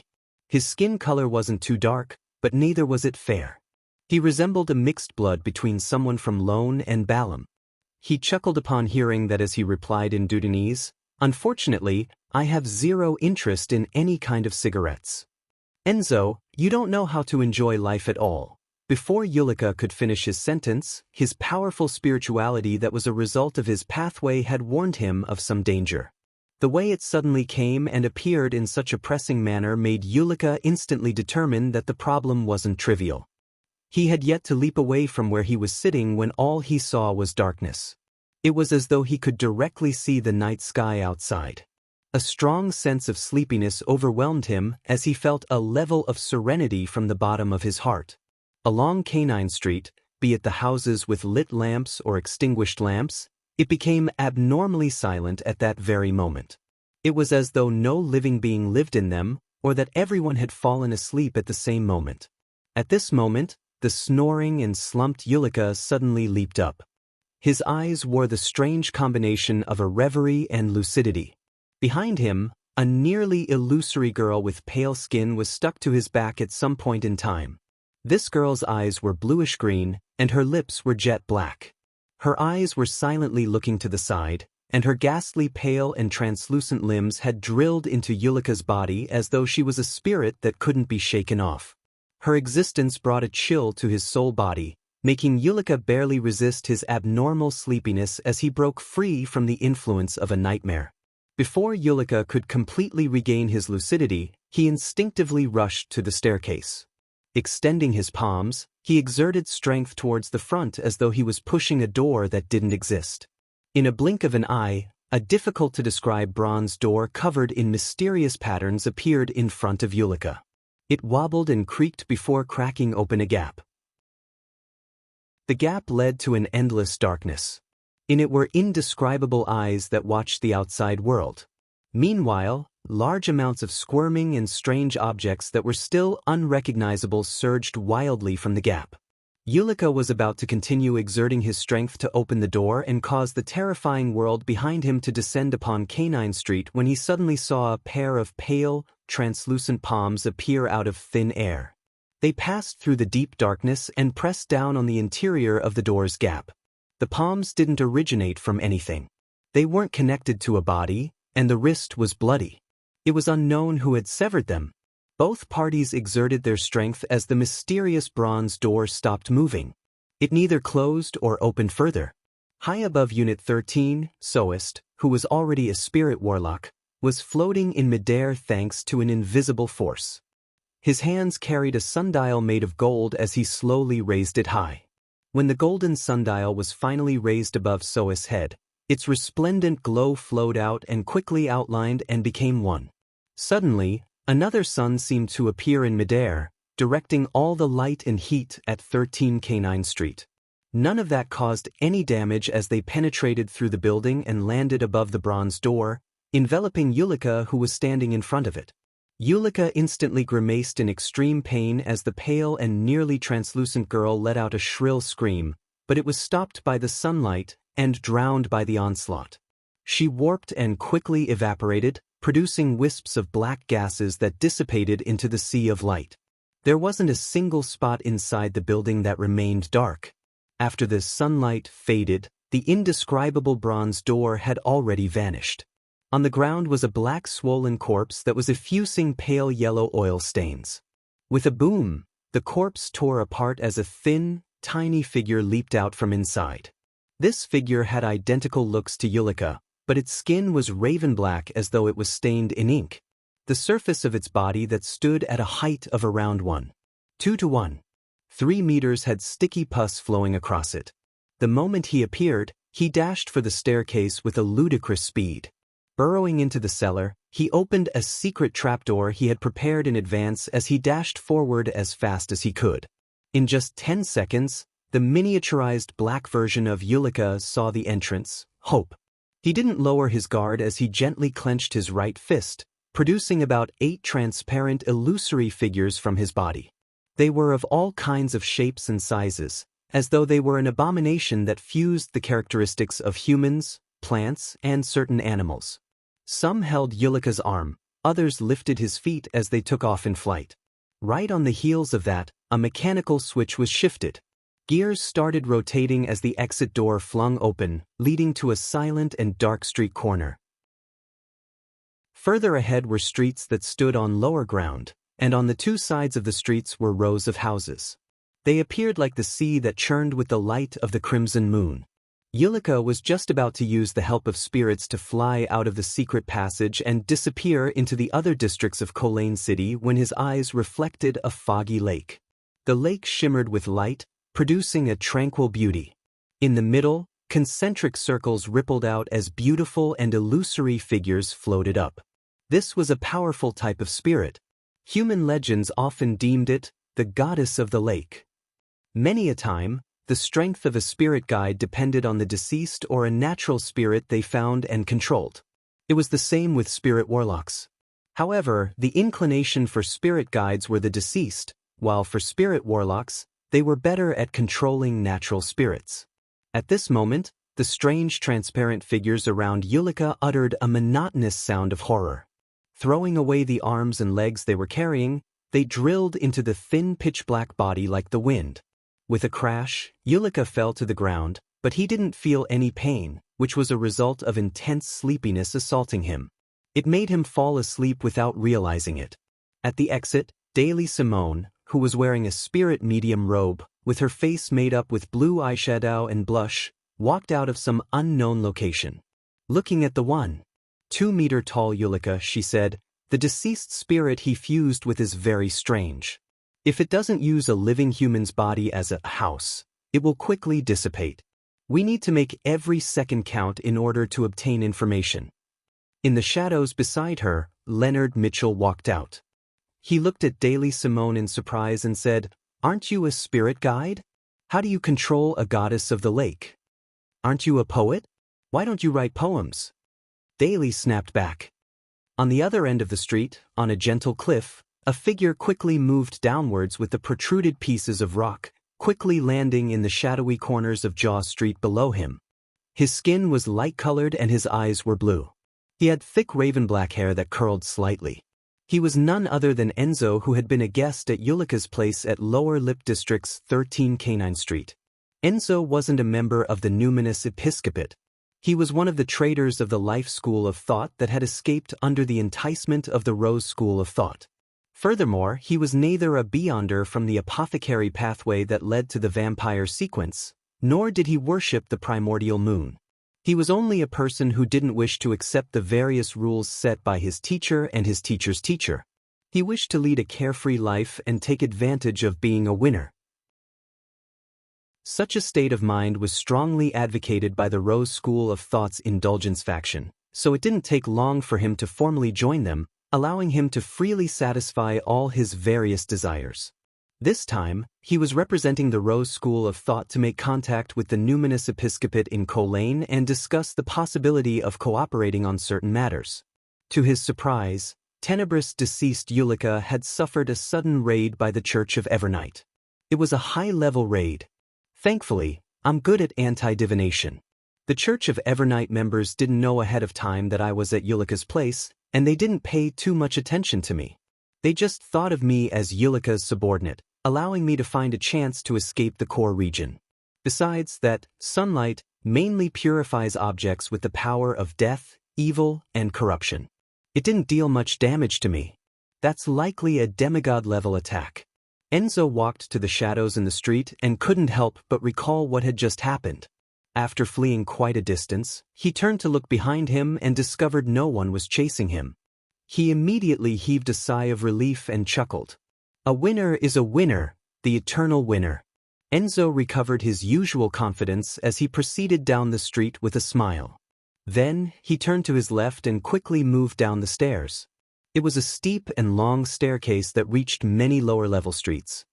In the vicinity of Canine Street, Soist suddenly opened his eyes and said to Leonard and Daily Simone, "There was a man named Enzo at Yulika's place. He's a member of the Rose School of Thought and doesn't have a low sequence. He probably enjoys quite an important position. You are to quickly search the surroundings and see if you can find any traces of him and try to capture him successfully. Don't leave any problems behind." As for the other Red Gloves and the local Nighthawks, they either had to capture the remaining numinous episcopate members or were already capturing them in dreams. They hoped to obtain first-hand news as quickly as possible. Only a few were left behind to watch for any accidents and protect their companions. "Yes, Captain Soist." Leonard didn't hesitate to agree. Daly grabbed at the wind and cupped her hand to her ear. After listening for 2 to 3 seconds, she said, "The little guys around here tell me that someone did escape via the cliff." Chapter 909. Serving good luck on the steep and long rocky staircase, the crimson moonlight illuminated its midsection, leaving rather thick shadows along its sides. Enzo was like a normal pedestrian at night, walking a little anxiously but without showing any signs of being flustered. He had a deep faith in his excellent good luck, being a winner in life, one that wouldn't be caught by the Nighthawks. Seeing that he would be done after a few more flights of steps, Enzo, who was once a monster, suddenly sensed something as he turned his head to look at the shadows in the lowest point of the staircase. He then saw a figure sitting there in a daze. His looks and figure appeared rather indistinct due to the lighting, and he was dressed in the standard outfit of someone from East Balam. The figure took out a box of matchsticks and struck a match to light up the surroundings. Enzo didn't bother sizing up the person when he suddenly saw a scene before his eyes. The figure threw a matchstick over as though he was gifting him something. And when the matchstick approached, it suddenly burst into a ridiculous inferno as a man wearing a formal suit and top hat walked out. Seeing scenes he shouldn't see, and hearing sounds he shouldn't hear, were a daily occurrence for a monster. Having become a winner, Enzo was already used to all of this. Without any thought, he fully believed in his intuition and lunged forward, jumping off the staircase and making 2 rolls onto the lower street. At the same time, the brown-skinned marionette, Oaf, suddenly stood up. After bending his back, he hurled the matchstick in his hand at the location where Enzo was previously standing. Before the matchstick hit the ground, scarlet flames extended out into midair in a resplendent and brilliant manner. Amidst the flames, Klein's black-suited figure with a half-top hat leaped out. However, he had lost sight of his target.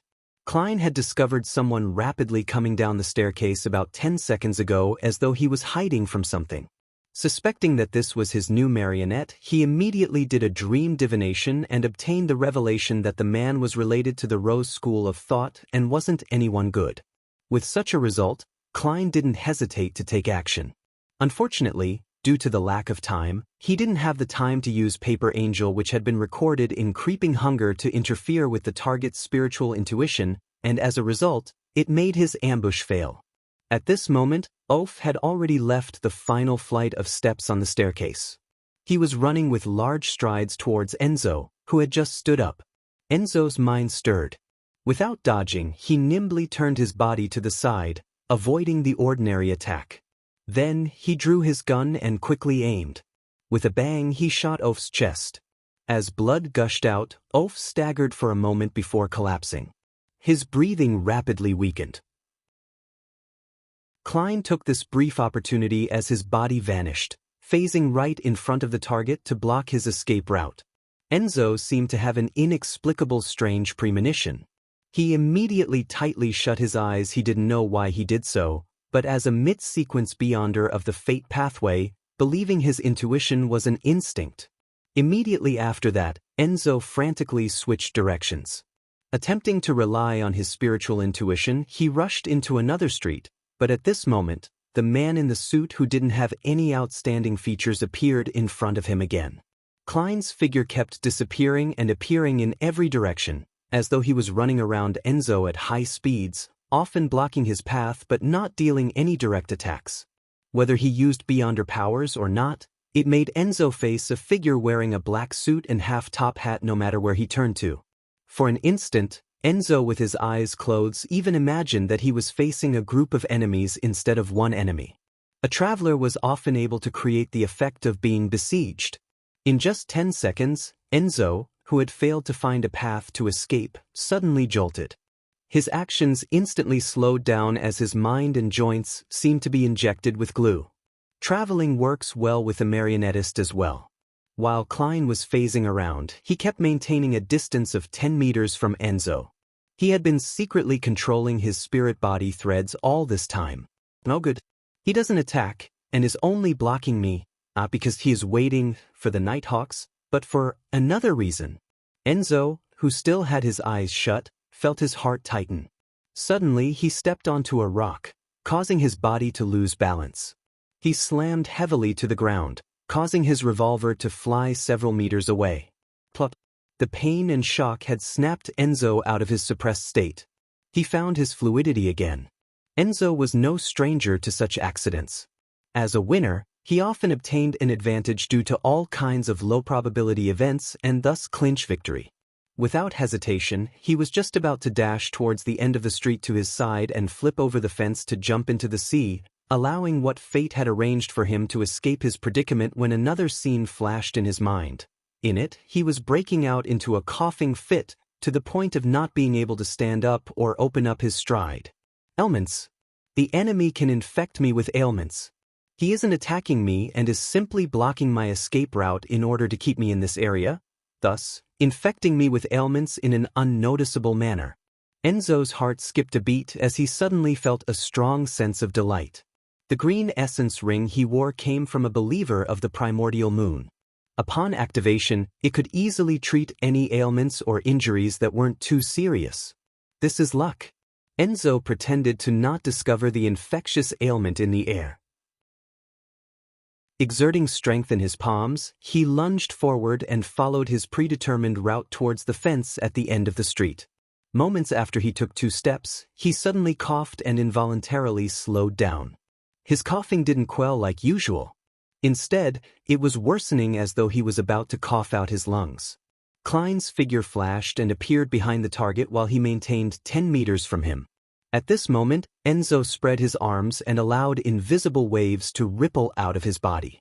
It was like a pure psyche storm that swept all spirit bodies in the vicinity, bringing with it an intense sense of drowsiness and calamity. Klein similarly had a premonition for danger. The moment Enzo spread his arms, his body had already vanished from his spot and had appeared in the midsection of the steep staircase. Still having his eyes closed, Enzo realized that he didn't receive his desired effect. He immediately abandoned the idea of escaping after finishing his target. He continued running towards the fence at the end of the street. He had a hunch that if he stalled a little longer, a number of Nighthawks would catch up to him, making the situation more chaotic. And as a former lucky one and a winner, the more chaotic a situation, the higher the chances of him escaping. At this moment, as he had repeatedly changed directions while running blindly, he once again passed by Oph, who had been shot in the chest. On Oph's left finger was a golden ring with an inlaid ruby.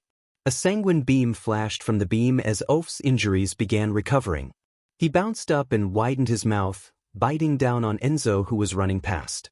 His tongue seemed to lose substance as it transformed into a blob of flesh and blood. Flower of blood. Oph wore the flower of blood ring which Klein had obtained from Mr. X.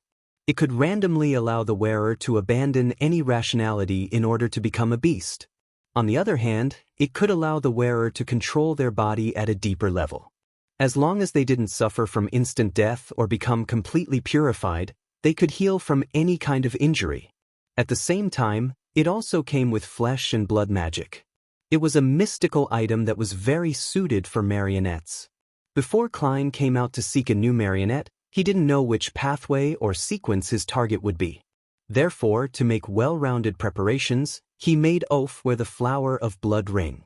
This way, he could direct a play of him being the main assailant with the marionette as the secondary assailant, but in fact, it was the exact opposite. Just as Enzo ran past Oph, he felt a stabbing pain in his knee as though his previous fall had given him some light injuries. The moment this thought flashed across his mind, he hurriedly crouched down and felt a figure fly past his head. To missed. Oph's sudden attack still failed to be effective against a winner. Enzo was just about to smile and run again when he suddenly had a premonition. He subconsciously curled up and protected his vital spots. At the same time, Oph suddenly swelled up and silently exploded. Flesh and blood formed a storm, sweeping through a rather large area in the vicinity, hitting Enzo again and again. One of the preparations Klein had done was to use a power of creeping hunger after its mutation. He had planted a flesh bomb in his marionette's body.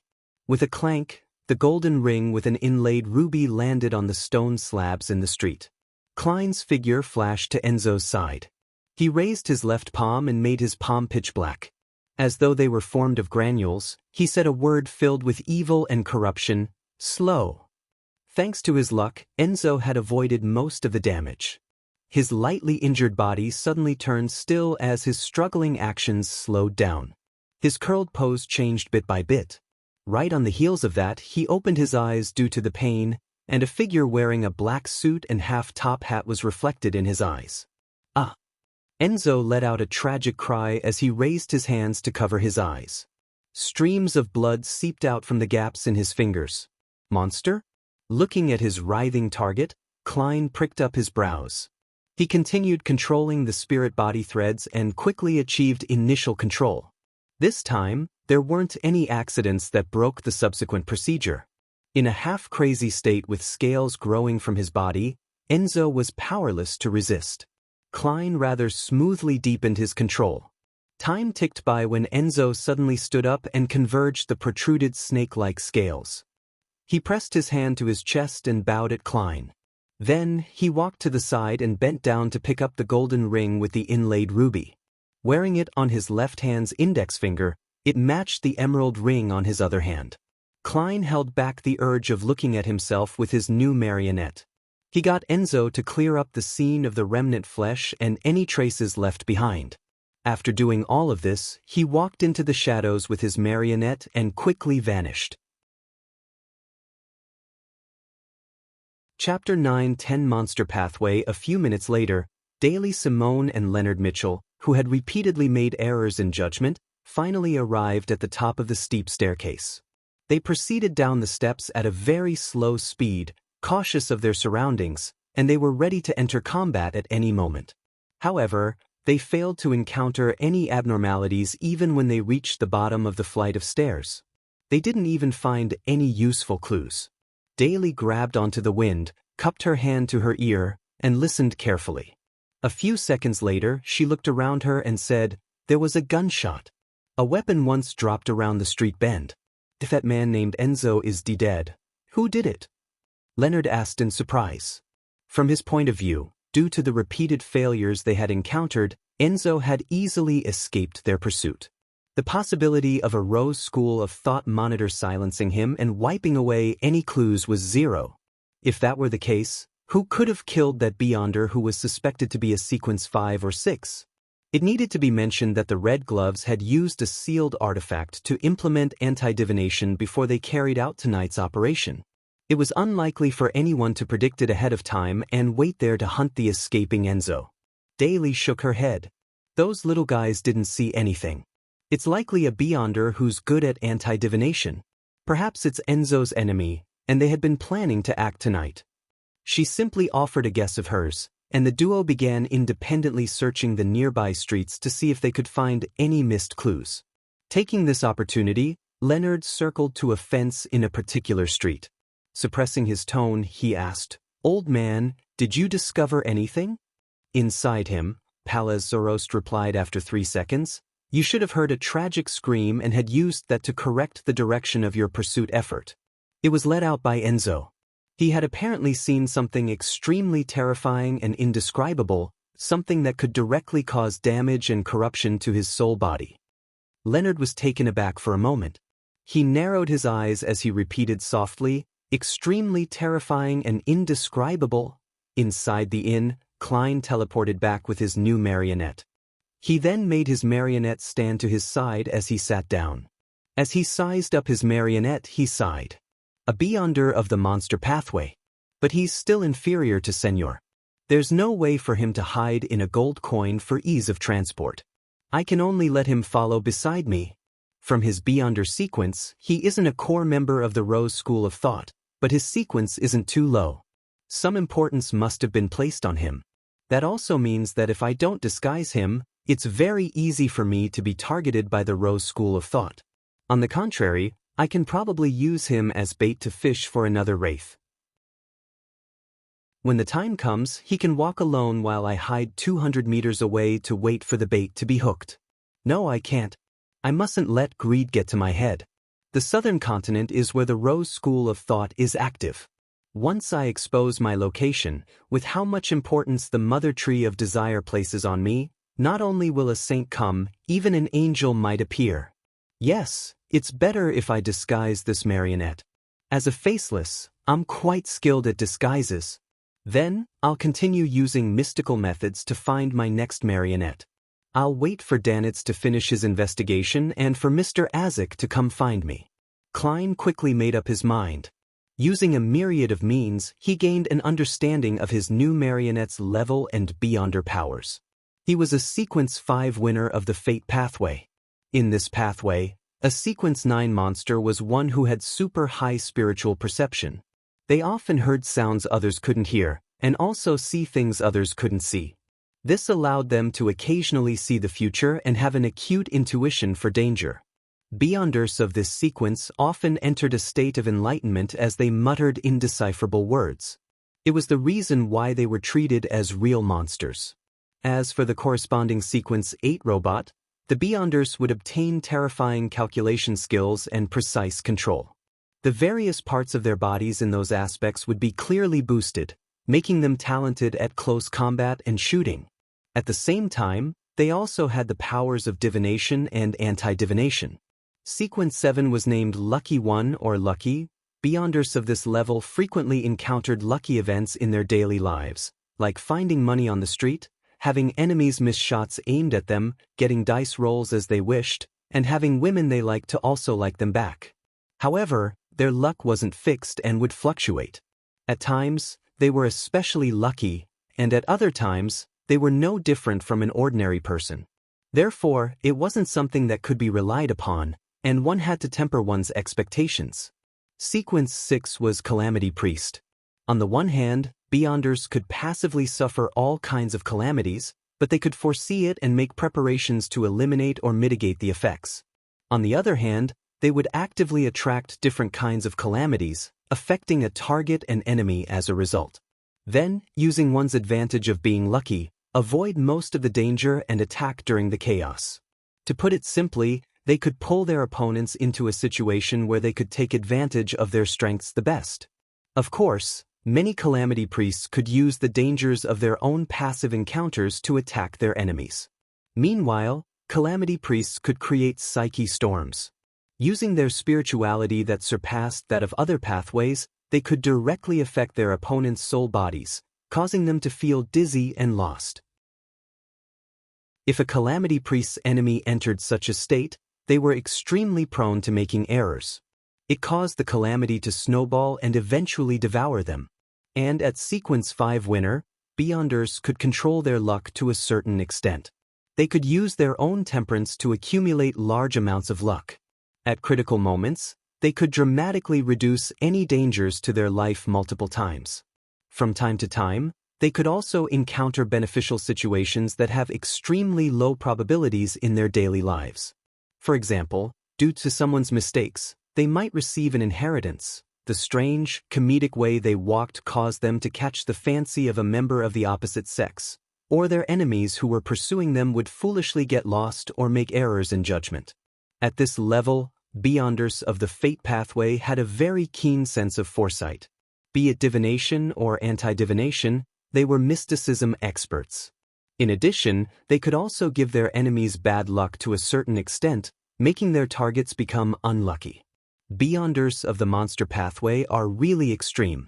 Apart from the spirituality and fate domain, they almost have zero Beyonder powers. Even their constitution and calculation skills are provided at robot. The subsequent advancements give rather limited improvements. This is my ideal model for a charlatan. They do not have any offensive or defensive abilities, simply relying on their premonition and how fate blesses them. I have to say that this is the most special path out of the 22 Beyonder pathways. I can find or guess their neighboring pathways. Only Monsters seems rather asocial. It seems to be a lonely one. Perhaps, the Beyonder pathway that focuses on fate is destined to be lonely? Klein silently reflected on the matter and had some ideas regarding the usage of his marionette. Of course, he still needed to carry out divinations above the gray fog. He needed to see if the passive good luck and calamities still existed after the Beyonder's actual death. If it really was present, Klein had to constantly face the trials of calamities. In comparison, Admiral of Blood Seigneur is still better as a marionette. Sigh, people only know how to cherish and regret once things are gone. Klein shook his head in a self-deprecating chortle. From the traits of the monster pathway, he thought of a few effective means to deal with their mid- and low-sequence Beyonders. First, it was to catch them by surprise to let them see him directly. They would directly see the gray fog or other images, causing them to suffer a catharsis of the mind and receive damage to their bodies, pushing them to the brink of losing control. Second, It was to throw a special item out, causing them to face the test of seeing what shouldn't be seen and hear what shouldn't be heard. In this aspect, Klein had a blood crystal that came from a high-level devil that could produce such an effect Blather's aura. Third, it was to entice them to give him bad luck and pretend to act unlucky so as to have an opportunity to strike back.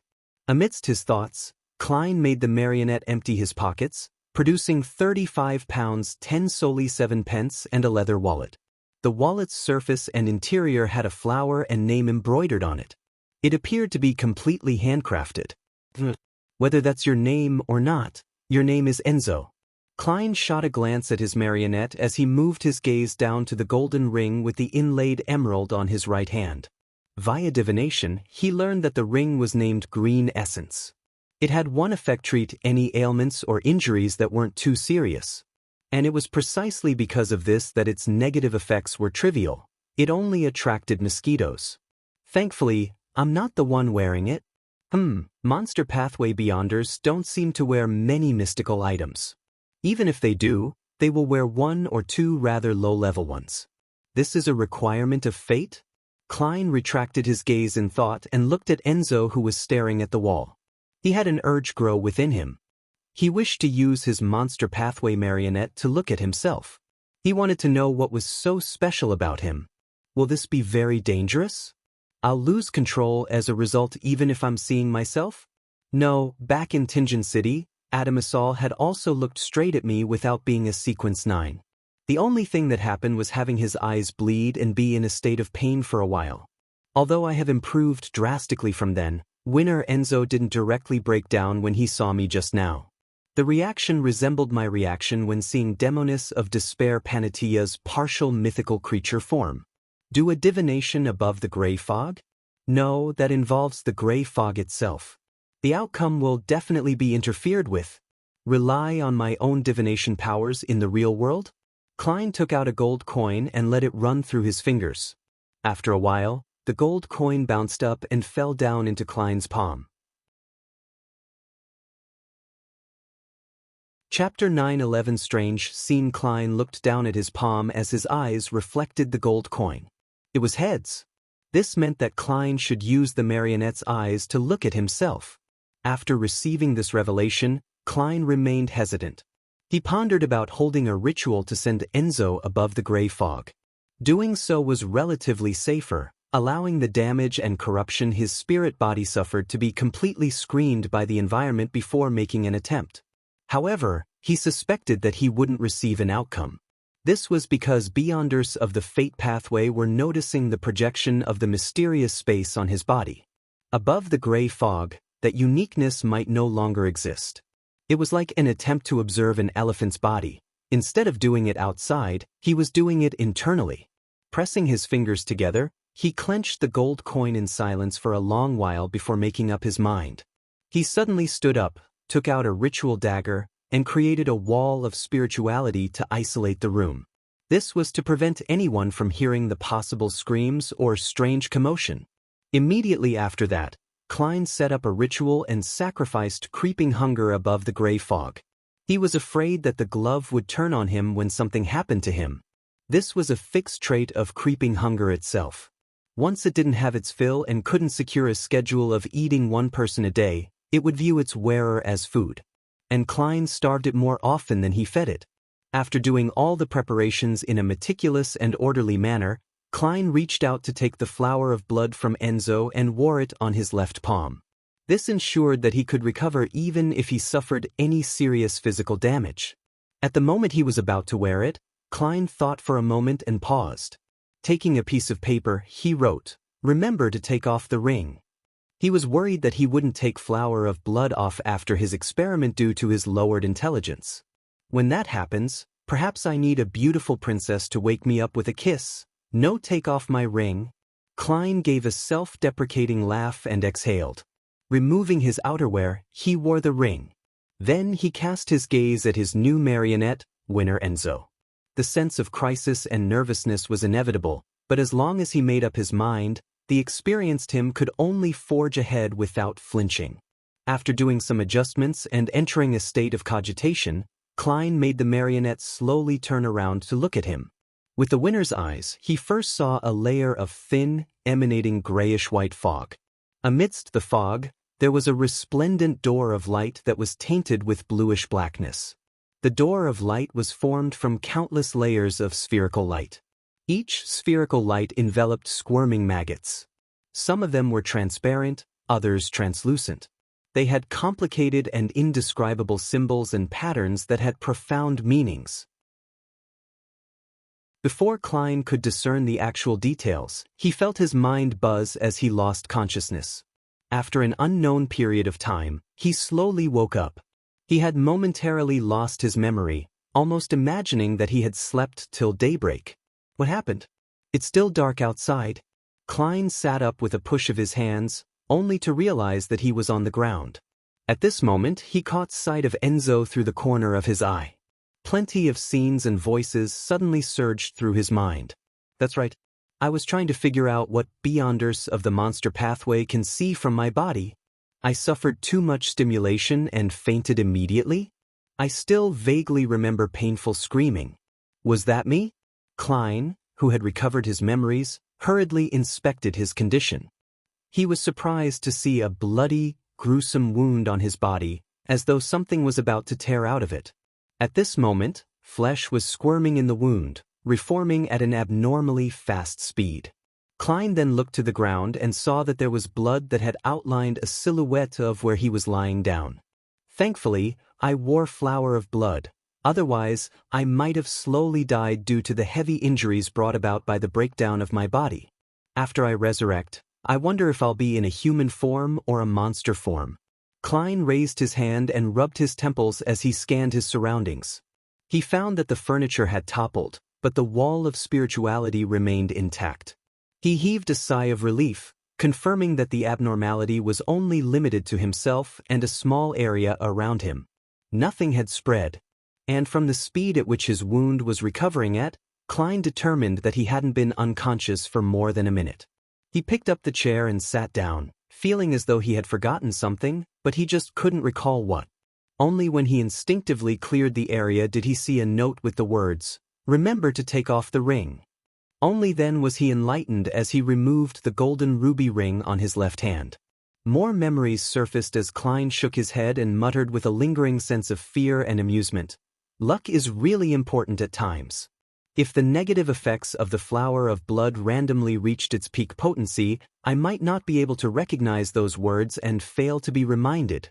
Seeing that he had mostly recovered from his wound, he made Enzo wear flower of blood and take off green essence. Using the latter's treatment, Klein no longer felt any discomfort.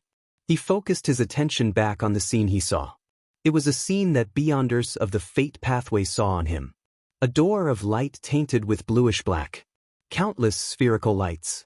Transparent and translucent maggots clumped together. Symbols and patterns that are mystically complicated, hiding plenty of knowledge but giving zero feedback to others. What do these represent? This is a particular mythical creature form that corresponds to the mysterious space above the gray fog.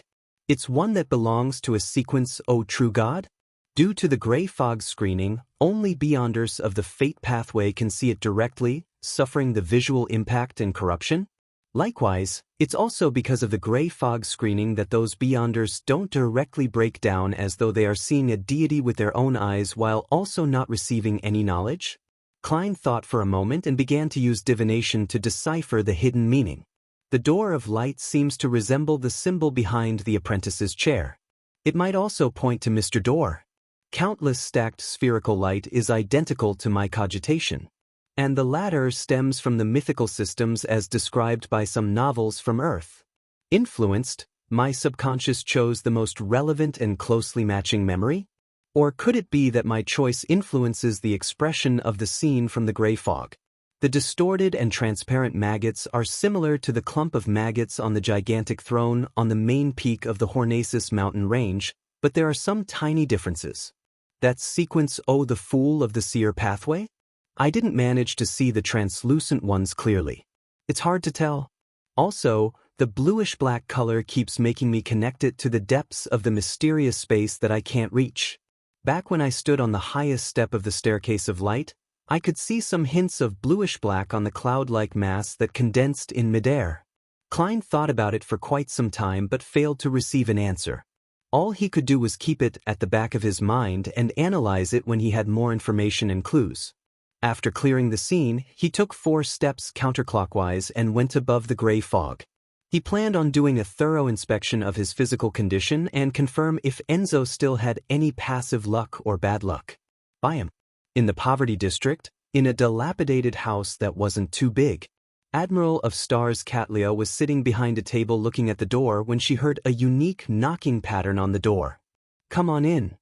She didn't deliberately disguise her voice. The wooden door creaked open as the hanged man walked in, wearing a hooded black robe. Seeing his suspicious disguise, Katlia nudged her heavy glasses and said with a smile, "If you were to walk out like this, you would be surrounded by the members of the Church of Storms within 5 minutes." She didn't wear any disguise because she knew that the matter of her permitting Gehrman Sparrow to board the future had long spread across the seas. It wasn't difficult for the hanged man to guess that Admiral of Stars was Ma'am Hermit. Alger didn't directly reply to her. As he closed the door, he pulled out a chair and snapped back. "It's the same for you." He meant that Admiral of Stars was just second to Admiral Hell amongst the 7 pirate admirals. Furthermore, she was suspected to have deep connections to Gehrman Sparrow. She was a target of pursuit by the Church of Storms and Church of Evernight. Her bounty had risen to £45,000, and no matter which city she was in, it only spelled trouble once she was recognized due to not being disguised. Katlia nodded slightly and turned to look at the hanged man's hooded face. "In front of me, such a disguise is meaningless. However, I respect your choice." She continued wearing her glasses. "She has a domineering stance and great confidence. As expected of the Admiral of Stars." Alger, who was wearing a mask under the hood, didn't harp on the disguise as he went straight to the point. "Thank you for providing me with assistance." Katlia placed her right hand on her left elbow. "I'm curious.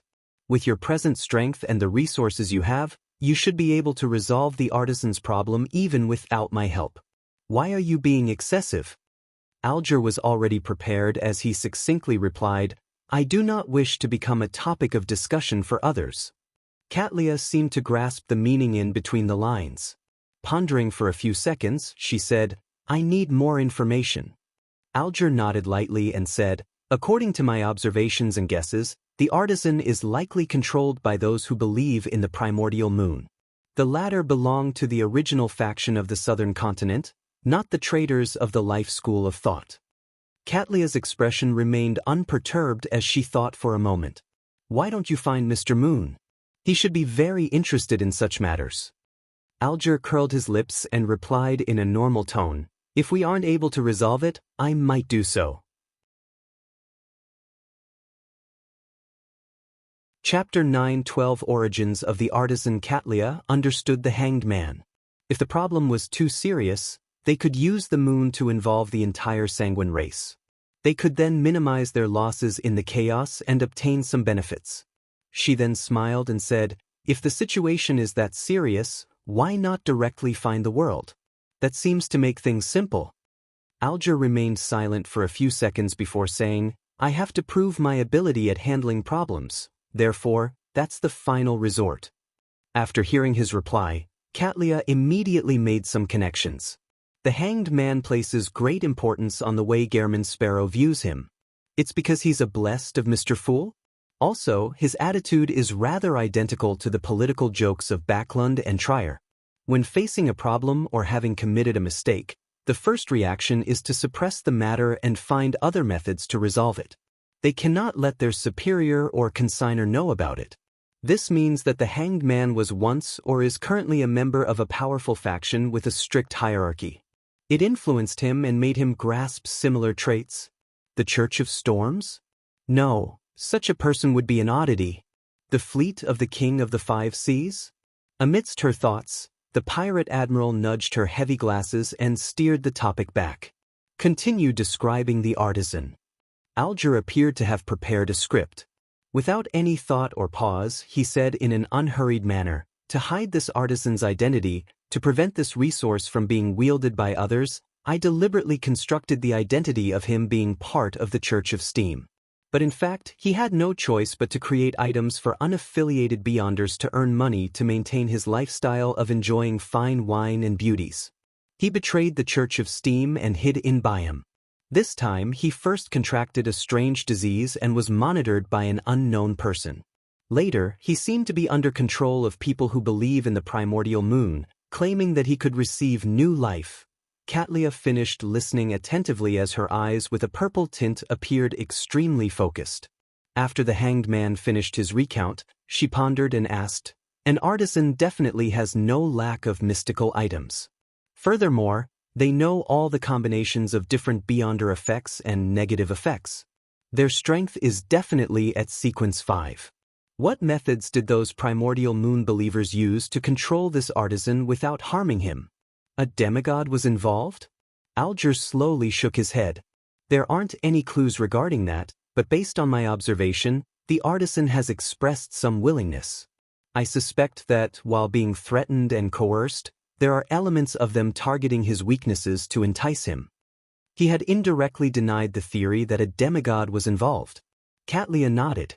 "How did those primordial moon believers find this artisan?" "Based on your description, this artisan only trades with trustworthy friends he's familiar with. He doesn't enjoy widening his channels, and he can be said to be extremely cautious." Alger hesitated for a moment and said, "I'm not too sure, but I have a theory.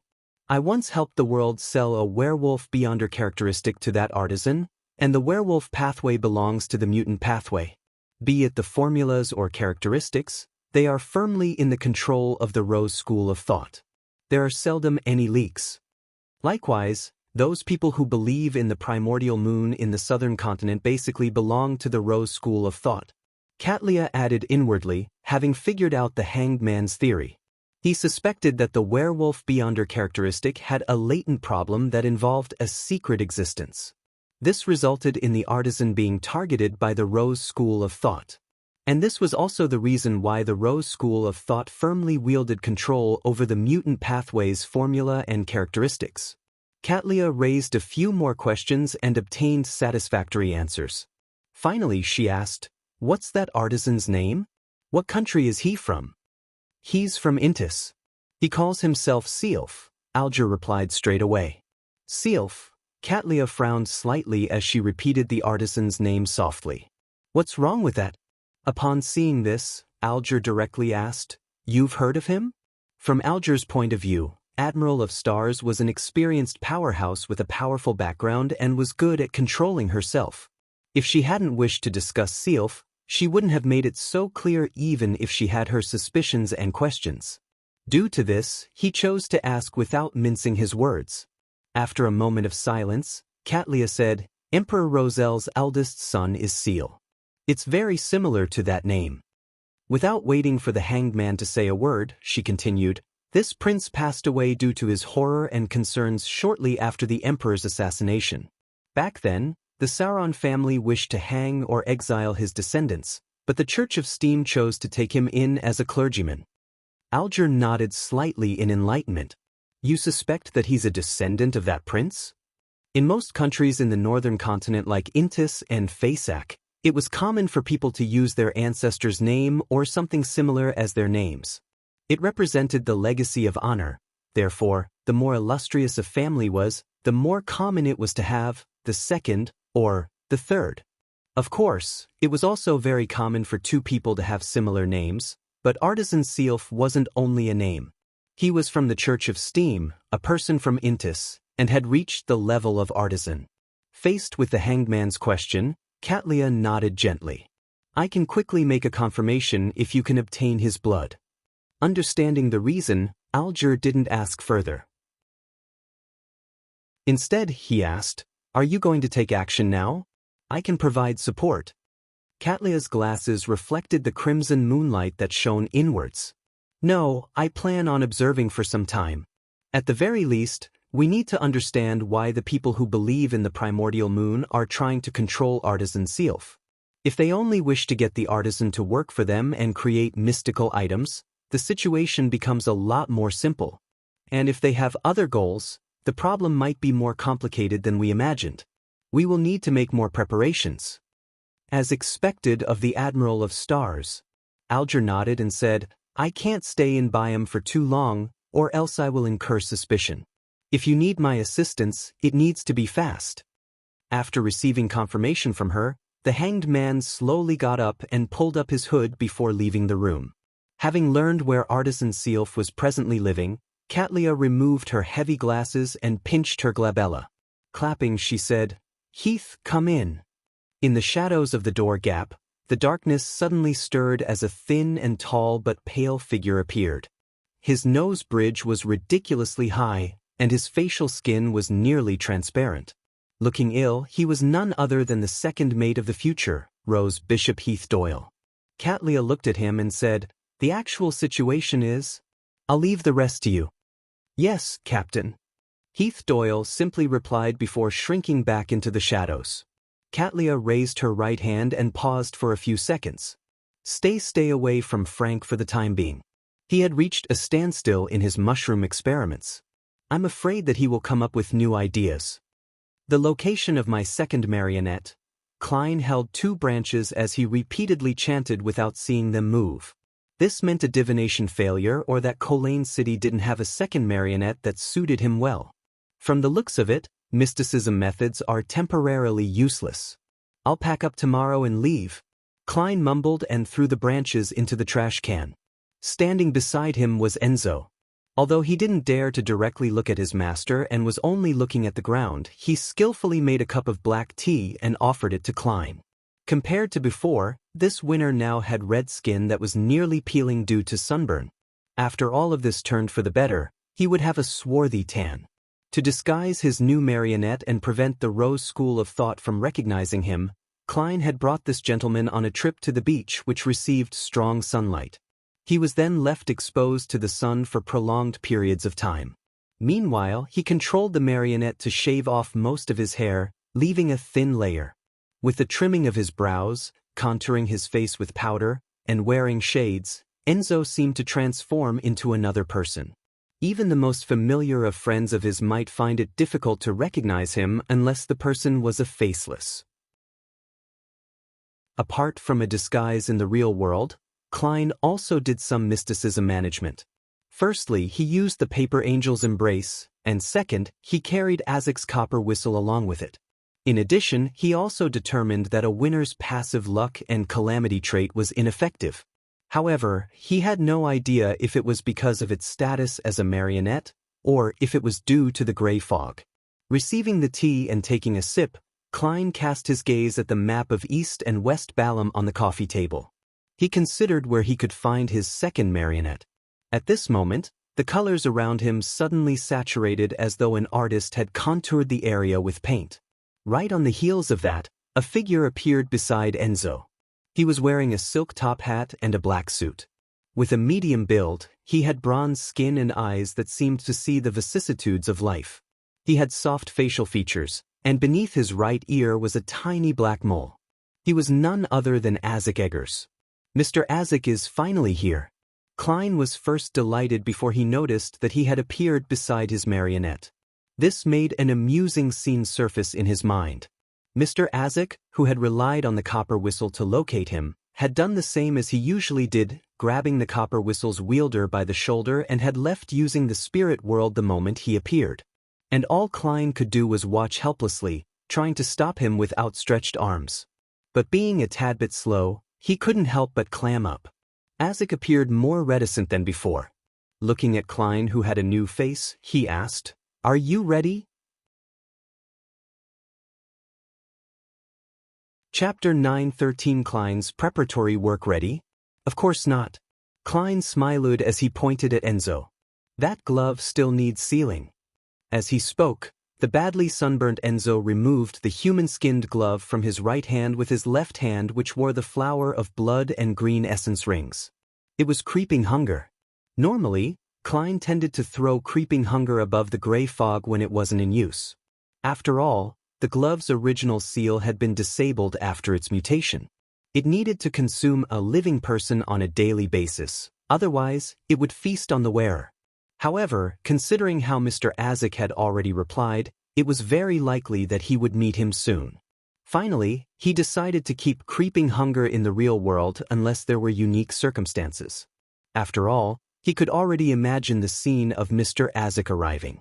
He didn't wish for such a conversation to happen. Didn't you say that the glove needs sealing? Just give me a second. I need to use the washroom. Or, are you ready? Oh, give me a second. I need to use the washroom. Just the thought of a similar scene and similar line embarrassed Klein, making him feel awkward. Even if he didn't consider the possibility of Mr. Azik realizing the secret of the gray fog, this would also affect his impression of him. Therefore, after obtaining a new marionette and completing his attempt at looking at himself, Klein brought creeping hunger back to the real world, making up for its previous meal. Unlike before, the wearer was now Enzo. Aside from that, to restrain creeping hunger's urge to eat a person on a daily basis, Klein carried a few normal mushrooms with him. He also made the marionette maintain a distance of at least 5 meters from him. Upon hearing his words and seeing the marionette's actions, Azik nodded and reached out to receive the human-skinned glove. Taking this opportunity, Klein took out a few mushrooms from his pocket and threw them into the nearby trash can. He snapped his fingers, igniting the mushrooms within a scarlet flame. However, it didn't affect anything around it. This was his flame-controlling power from being a magician. After completing this action and seeing Mr. Azik inevitably glance over, Klein chuckled dryly. The unforeseen development back then has made creeping hunger a little afraid of mushrooms. I'm using its weakness to restrain its usual urges. In fact, there wasn't much point in doing so because carrying the mushrooms restrained creeping hunger. It made the starving sealed artifact immediately lash back the moment the mushrooms disappeared. Unless there was any easily obtainable food in front of it, it would end up aiding the enemy. Mushroom, Azik muttered as he held the glove which had blood stains on its surface. He made the surroundings suddenly turn dark as the sunlight outside was prohibited from entering. Ghastly white, dark green complicated symbols, labels, and patterns appeared out of thin air. They appeared to be calligraphed by invisible wraiths, shadows, and spirit bodies. They meshed together in midair, forming a mysterious, illusory double bronze door that seemed to lead to another world. It was a deep, silent, and terrifying world. The illusory door shrank and finally landed on creeping hunger, causing its blood stains to rapidly recede, making it mostly white. A few seconds later, this human-skinned glove returned to normal. It was still a thin layered glove, and even without any suppressive effect from the mushrooms, it didn't express any signs of mania or urges. It's like how it was before. Azik handed creeping hunger to Klein. Having a big shot backing you sure feels good. Klein reflected inwardly and earnestly thanked him before wearing creeping hunger on his left hand. He thought for a moment and raised a matter. Mr. Azik, while I was carrying your copper whistle while passing through the Berserk Sea, I had the same dream repeatedly. The main theme of the dream is darkness and coldness. In an inverted underground mausoleum, there were countless coffins with a deceased body inside. On their backs were dense white feathers.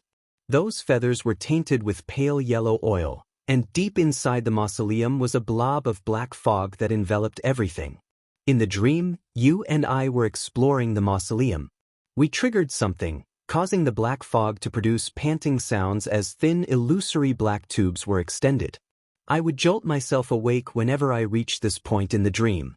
This seems to be similar to the byproduct of the Numinous Episcopate's artificial death project that previously appeared. Klein described in detail his divination of the copper whistle as a dream. He did this as a warning to Mr. Azik as if to say that he shouldn't be too careless. After all, dream divination was, in a sense, equivalent to a dream, and Azik knew that he was a beyonder of the seer pathway. Having such an encounter wasn't anything odd. Having a revelation from a normal dream and getting a revelation from a dream divination only differed in one way, one being passive and the other active. Azik finished listening silently without cutting Klein off. At the end of that, he nodded and said, "It's likely related to something Death left in the Berserk Sea. From the looks of it, The Numinous Episcopate's artificial death project has had some qualitative progress. Mr. Azik lives up to being a fourth epic death consul. He doesn't belittle my dream at all. Klein raised his right hand and rubbed his face, turning into Gehrman Sparrow. He then said, I only have one more thing I need to prepare. I need to confirm if Admiral Hell Ludwell isn't somewhere dangerous and that there aren't any Numinous Episcopate demigods around him. As for whether the Murloc cufflink was still on the ship, Klein didn't mention it. This was because he would check on it every few days. He believed that Admiral Hell had yet to discover the mystical item, or he might have already discovered it but had deliberately not moved it, hoping to lay an ambush for the crazy adventurer, Gehrman Sparrow. When he visited, Azik replied calmly, that can be confirmed when we are nearby. All right. Klein immediately made Enzo walk to the coat rack and pull out the golden cane. Seeing that there was nothing else, Azik reached out his right hand and grabbed Klein's shoulder. Klein also reached out his right palm to grab onto Enzo's shoulder. The surrounding colors suddenly changed. The reds became redder and the blacks became blacker. They stacked against each other but were bright and discordant. The two men and the marionette began passing through the spirit world as the black gold inlaid cane danced ahead, pointing out the direction of Klein's lost Murloc cufflink. Before long, the cane fell down and was suspended in midair. Azik terminated the traveling, but they remained in the spirit world. He seemed to be watching something or listening in on something. After 2 to 3 seconds, he said, There aren't any problems. With that said, he brought Klein while Klein brought his marionette out of the spirit world. Meanwhile, Klein recalled the time he searched for clues to Azik's memories. Back then, the target was the ancient chronicles that Vice Admiral Ailment Tracy possessed. Back then, Azik had said, the problem isn't serious, but in the end, he faced Demonis of Unaging Katerina. There aren't any problems. Alright, since you say so. Klein lampooned as he sized up his surroundings. It was a rather familiar environment. It was a huge ship with a mainly dark color with a ghostly green to it. It had a black tulip flag as well as zombies, skeletons, wraiths, shadows, and other undying creatures. These creatures either directed the sails, patrolled the area, or did cannon drills. All of that proved that it was the flagship, Black Tulip, of Admiral Hell. Unlike Klein's last encounter, the Black Tulip had quite a number of living beyonders. The silver-masked captain with an exaggerated rapier, frilly shirt, a gorgeous coat, and a triangular hat with a white skull on it, Admiral Hell Ludwell, was standing by the cabin's entrance looking over. Suddenly, the black ring on Ludwell's right hand trembled and glimmered. The pale white flame in the arrogant pirate admiral's eyes wavered and finally constricted to its limits. Immediately, Ludwell bent his back, prostrated to the ground in front of Azik Eggers, and kissed the deck under the gaze of the either glazed, surprised, or lifeless eyes. Chapter 9:14 The calling deep inside the mausoleum. Upon seeing Admiral Hell Ludwell's reaction, Klein and the living crew of the Black Tulip could hardly believe their eyes. He originally imagined 2 scenarios. The first was Ludwell requesting help from a Numinous Episcopate demigod to ambush Gehrman Sparrow and the powerhouse backing him. This wasn't impossible since Sequence 7 of the Death Pathway was called Spirit Medium. They also had the ability to sense impending danger. The second was that Admiral Hell hadn't made any preparations. He tried resisting but ended up being easily finished off by Mr. Azik. Klein's plan was to have Mr. Azik deal with the demigod while he hunted Admiral Hell in the first scenario, so as to obtain his second marionette. If it were the second scenario, he could request Mr. Azik to watch by the side as he controlled his marionette to challenge Ludwell alone. During this process, he would use creeping hunger and hide in the shadows, doing his best to stay behind the scenes so as to digest his marionette potion faster. To his surprise, Admiral Hell didn't put up a fight at all.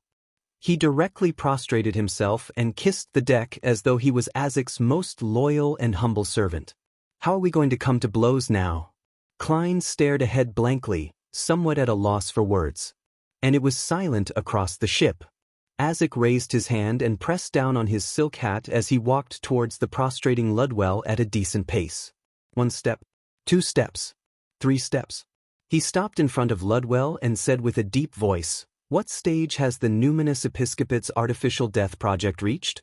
Ludwell kept his forehead peeled to the ground as he hoarsely replied, artificial death can already influence high-sequence beyonders who failed their advancements, but it is still unable to reply to prayers and rituals. After the description, he slightly raised his torso and took off the black, square-shaped ring from his right hand.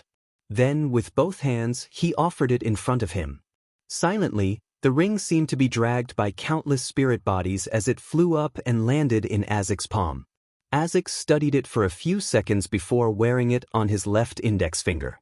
Suddenly, a terrifying and profound feeling was emanated from his body. The zombies and skeletons who were either naked or wearing rotten leather armor, genuflected, bowing their heads as though they only dared to look at his boots. The flying wraiths and shadows landed on the deck and clung closely to it. None of them dared to float in midair again. The other pirates aboard the ship plopped to their knees, plastering their faces to the deck without daring to raise them.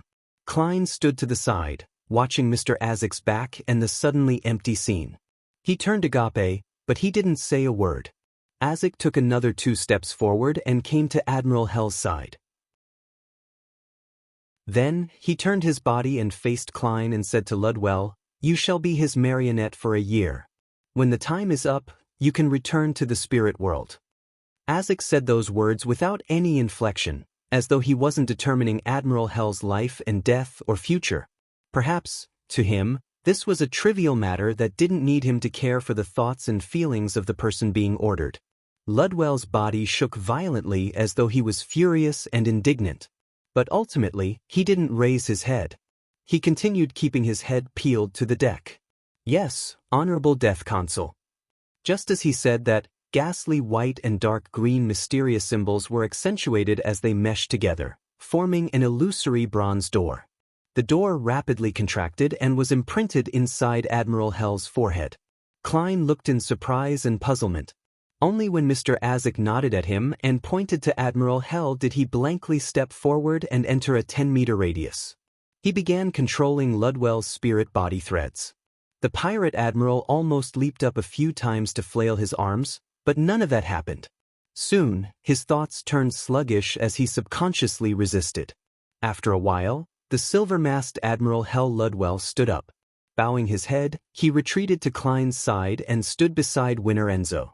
Azek watched the entire process in silence before finally slowly saying, "In the death pathway, high-level beyonders have extremely suppressive powers over low-level beyonders. I can tell. Back when I threw your copper whistle, even the Sequence 5 Admiral Hell failed to control his undead creatures." Klein nodded gently, indicating that he had taken note of it. Immediately after that, a zombie which had rotted in several areas rose up. Carrying an azure blue cufflink, it came before Klein. It was the Murloc cufflink he had lost. "Although it's useless for the current me, I've finally gotten it back." As Klein was lost in poignancy, he reached out to retrieve the item that belonged to him. Then he saw Mr. Azek walk back and reach out to grab his shoulder. He hurriedly extended his arms to grab onto the shoulders of his marionettes, Enzo and Ludwell. All the colors saturated, brightened, and overlapped. Having entered the spirit world, Klein instinctively asked, "Mr. Azek, where do we go next?" "Berserk Sea," Azek calmly replied. He paused for a moment and then added, "Give me the copper whistle." "All right." Klein made Enzo take out the iron cigar case and retrieve the ancient cigar case. Azek reached out and took it before saying in a deep voice, "My intuition tells me that this ring left by death, together with this copper whistle and myself, should allow us to find the spot in the Berserk Sea where death perished back then." Klein subconsciously said, "My dream tells me that it's very dangerous. Perhaps we should first find the numinous episcopate members who are implementing the artificial death project. We can make decisions after receiving more detailed information from them." Azek fell silent for a few seconds. "A voice there is calling out to me." Klein turned his head to look at Mr. Azek. He saw that this man with soft facial features and weathered eyes had his facial contours furrowed. He no longer had that slight curve to his lips. Colors flashed by quickly as Azek brought Klein through the pitch-black storm that enveloped the Berserk Sea. At this moment, The dark square ring and the exquisite ancient brass whistle shimmered slightly, illuminating Azek's face. This death consul who had lived through the fourth epoch closed his eyes as he silently listened to a shout that came from an unknown location. Then he suddenly clenched his right hand. All the scenery from the nearby spirit world was imploding, turning into a slowly spinning black vortex whose borders couldn't be seen. The vortex suddenly burgeoned, devouring Azek, Klein, and his two marionettes. Klein sensed a sudden and intense sense of dizziness as he nearly vomited on the spot. He recovered after an unknown period of time, realizing that he was inside a dark, cold mausoleum. Around him were open coffins, and inside them were rotting corpses with white feathers on their backs. Although I warned Mr. Azek, we still ended up here. Klein was taken aback for a second as he suddenly felt a deep sense of helplessness. He turned his head to look to the side and saw Azek standing near him. He was staring intently at the flights of stairs that led deep into the mausoleum.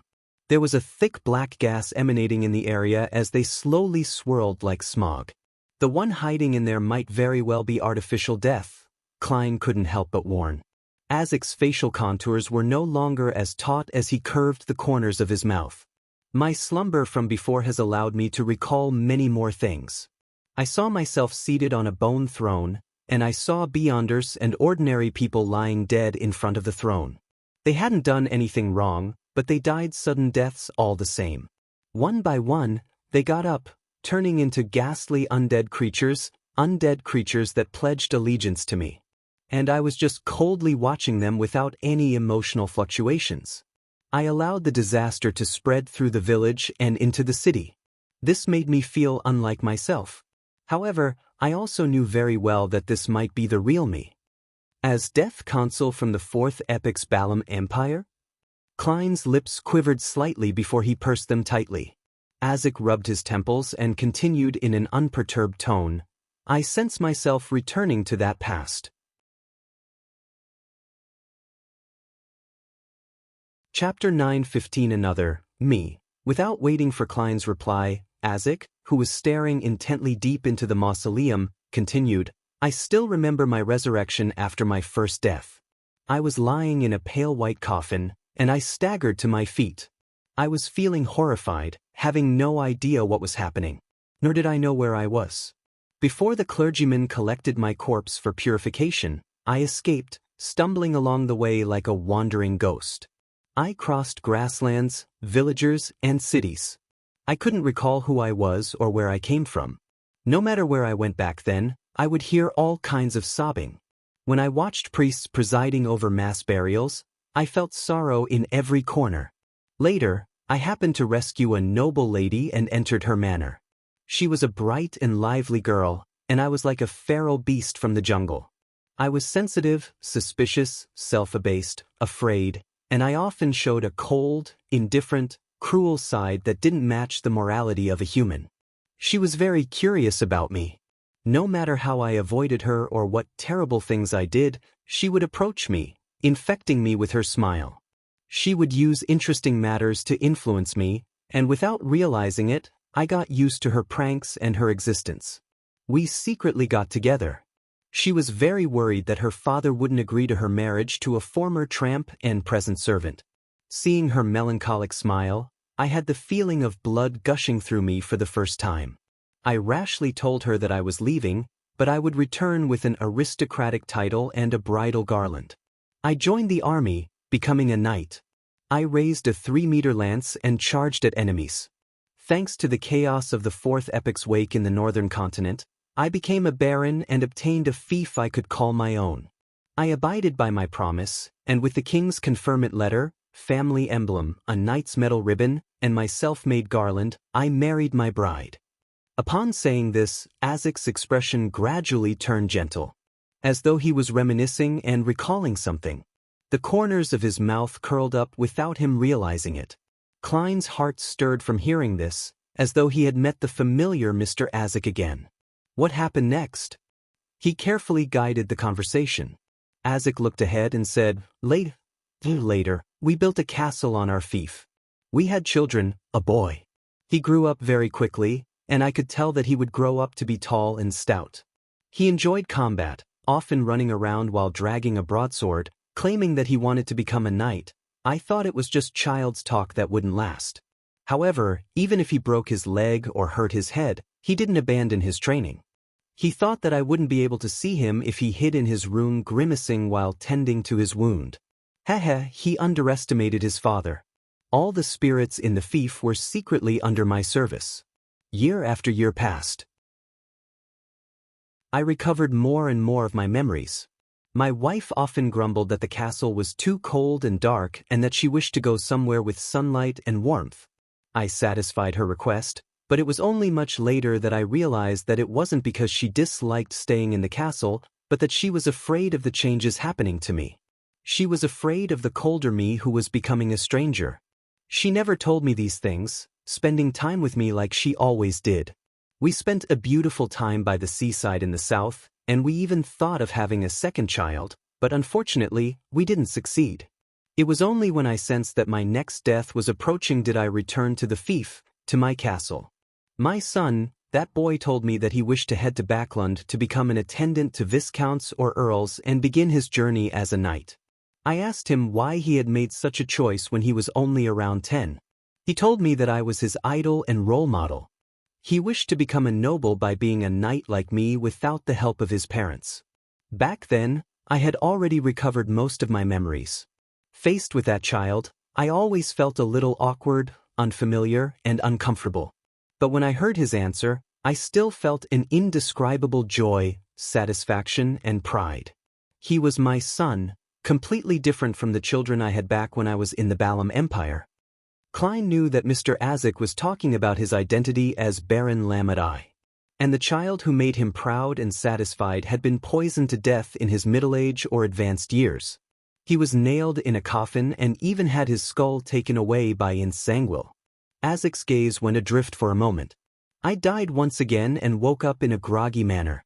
I instinctively left my fief and followed my prior arrangements to wander elsewhere. Every incarnation, I had a different life in the beginning. At times, I met with the sweetest love. At other times I received the most adorable daughter.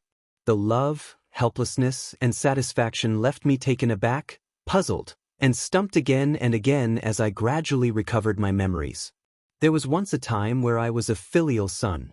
I gave my parents pride, a beautiful life, adorable grandsons and granddaughters. But when I awoke and found myself, I recalled that in my previous incarnation, I had coldly watched their real son die in the battlefield and had seized his identity.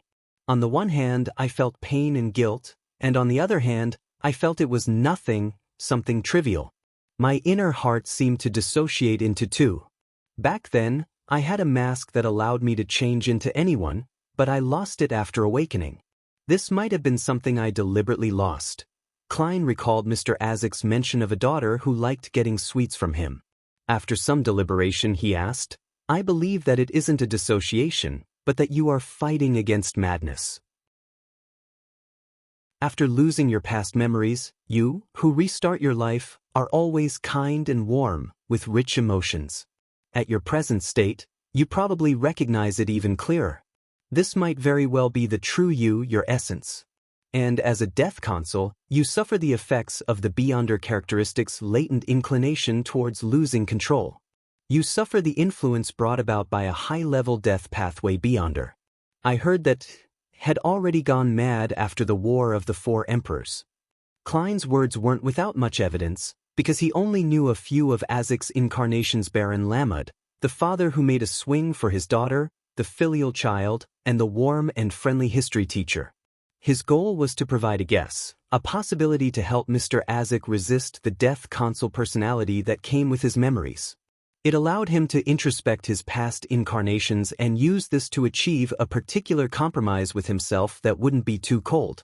And as he spoke, he suddenly had a new idea. Without waiting for Azik to finish digesting what he had said, he hurriedly asked, "Mr. Azik, do you know about an anchor?" To secure themselves, the deities and angels use anchors to prevent the Beyonder characteristics' inclination towards losing control and stop madness from corrupting them. Yes. Azik retracted his gaze and nodded. Klein wasn't too sure, but he used a rather firm tone and said, Perhaps, your repeated memory loss to restart and live a new life is the anchor you use to resist madness and the loss of control. Do not abandon them. Do not forget them. That is you. After saying that, Klein added inwardly. Anchor. Isaac repeated this word as his mind seemed lost. After an unknown period of time, he suddenly sighed. This might be an explanation.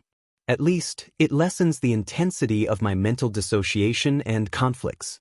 However, since I've already come this far, I should still head inside the mausoleum to see what's hiding there. Why is it summoning me, and what is causing me to die and revive again and again, losing my memories during the process only to find them again? This has troubled me for more than 1,000 years. It has troubled my every incarnation.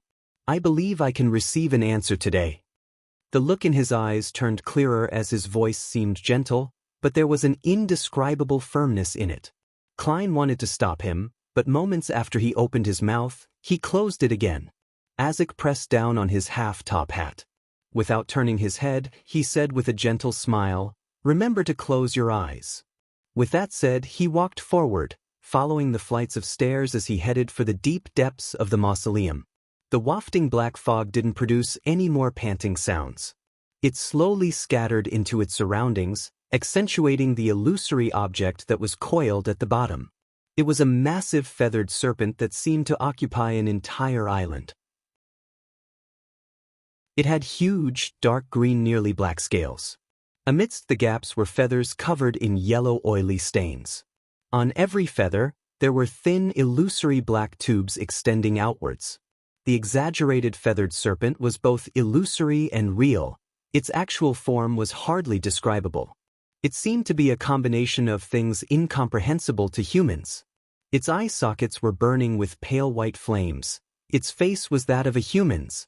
The face had bronze skin, and it had soft facial features. Beneath its right ear was a tiny black mole. It was another Isaac Eggers. Chapter 9:16 Irresistible approach. Upon seeing this coiling feathered serpent deep inside the black fog, and a face at the top of the towering figure, Isaac was first taken aback. Following that, the corner of his forehead throbbed as though he had been struck in the temple, splitting his head in two. Amidst the excruciating pain, several incontiguous scenes flashed in his mind. It was a feathered serpent with a face identical to his, even to the smallest detail. Above a silent land, there were countless pale corpses. Floating in midair, there were clouds stacked from bones that came from different species, black tentacles that drilled out from the ground, with eyes that resembled dead fish at the tip of each tentacle. A transparent spirit body was forcefully pulled out of his body. After these flashing scenes, a pair of white flaming eyes that were on the brink of extinguishing glanced over. A white feather stained with yellow oil fluttered down, splitting Isaac's transparent spirit body into two. One of the parts suddenly flew up and plunged inside the cloud of bones. The remaining part fused with a golden accessory that had appeared out of thin air. Amidst the pale white flames, it materialized back into a body of flesh and blood. This scene was like a thunder god's hammer striking down at Isaac's mind, again and again, making the pain hardly bearable. He raised his hand to his head as his knees gradually buckled as he knelt on the staircase.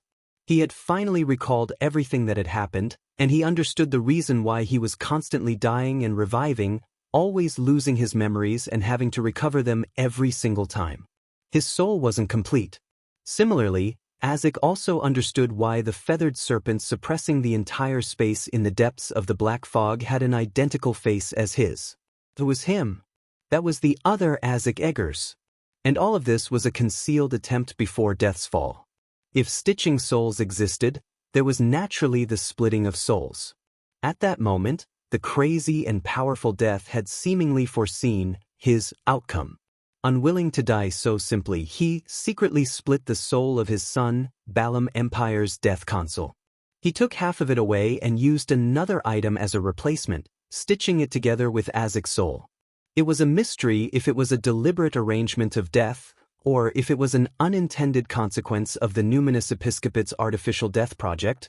The half-soul that had been taken away from artificial death had fused with the target of the artificial death project. the uniqueness of the death pathway. It made the latter gain certain innate abilities as it began influencing high-sequence beyonders of the corpse collector pathway who had failed their advancement. And for the other half, although there was a replacement that prevented it from being incomplete, the incomplete soul resulted in repeated deaths and resurrection just like Sequence 4's Undying. And due to the golden accessory inside his body, and the calling from the other half soul, Azik, who started a brand new life every incarnation, would gradually recover his past memories with the passage of time. In the past, artificial death had attempted to identify the reason, but due to the natural recovery of his memories, he was often already close to death once more. He wasn't able to perform any in-depth investigations. Furthermore, the Numinous Episcopate's artificial death project had been raised in the past few centuries. It was only in recent times that they received some level of success. That was why he never found the answer. At some point in time, Azik's hands had left his head. They were placed on the staircase as his throat produced a voice that didn't sound human. Drops of sweat dripped down his forehead and hit the stone steps in front of him. They spread out into a layer of pale yellow oil, growing out into dense white feathers. At that instant, he felt the other half of his soul calling out, as well as its desire. The two selves, which had been separated for more than 1,000 years, were eager to fuse as one, to be whole again. No, Azik muttered in pain, unwilling to raise his head or reach out his right hand. He had seen it clearly. The him, as a feathered serpent, didn't have any reason. It was filled with extreme coldness and madness. If he became one with it again, he would probably immediately be restored to his state as a death console from before. He might even become a fake death who only had godhood with zero humanity. He would forget everything, forgetting everyone who he had once cherished. No, Azik's throat squeezed out the same word again. Irresistibly, he raised his neck bit by bit as pitch-black and gloomy scales appeared. At his forehead, something that took a life of its own protruded out. His forehead cracked as a bloody opening appeared. A golden sliver of light emitted out of nothingness, taking form inside the flesh and blood. This ancient accessory made of gold was in the shape of a tall, slender bird. Pale white flames emanated around it in the form of feathers. Inside its bronze eyes, there were shimmering layers of light that separately formed a mysterious and illusory door. The moment it appeared, Azik let out a painful growl. He raised his head completely as two wisps of pale white flames burst in his eyes that had experienced much. Deep inside the black fog, the illusory and real feathered serpent had straightened its body. It reached its head out as the two identical faces of different sizes looked at each other in silence. As four pale white flames leaped, bit by bit, Azik, whose hands were on the ground, struggled to stand up with a warped expression. Slowly, he walked to the feathered serpent known as Artificial Death. As he approached, the entire mausoleum began shaking. The surroundings turned transparent, reflecting a world with countless skeletons and shadows. Bloody arms, bluish-black vines with baby faces, and slimy tentacles with dead fish eyes or two rows of sharp teeth tore through the boundary between reality and the illusory, reaching into the mausoleum.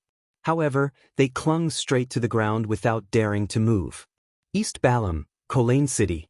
Daily Simone, who was rushing to her next target's location, suddenly stopped in her steps and held her head. "What's wrong?" Red Glove's team captain, Soist, asked in puzzlement. Daly frowned slightly as she answered, seemingly in reverie, "I hear strange voices. I can sense the calling that stems from an unknown place. I even wish to kneel to the ground. Can the rest of you hear it?" Soist prudently asked the other teammates. Just as Leonard Mitchell shook his head, he heard the slightly aged voice in his mind. "Look towards the Berserk Sea." Leonard subconsciously turned his body and looked in the direction of the harbor towards the distant Berserk Sea. He saw a swath of pure, deep black darkness. There weren't any gales, massive waves, dark clouds, lightning, torrential rain, or sunlight. Although Klein had his eyes closed, his outstanding spiritual perception allowed him to sense his surroundings. When he heard the painful murmurs and shouts that sounded like Mr. Azik, he could sense seemingly corporeal silence and the aura of death. What's happening? Although the artificial death deep in the mausoleum didn't attack Mr. Azik, it has inflicted him with adverse effects?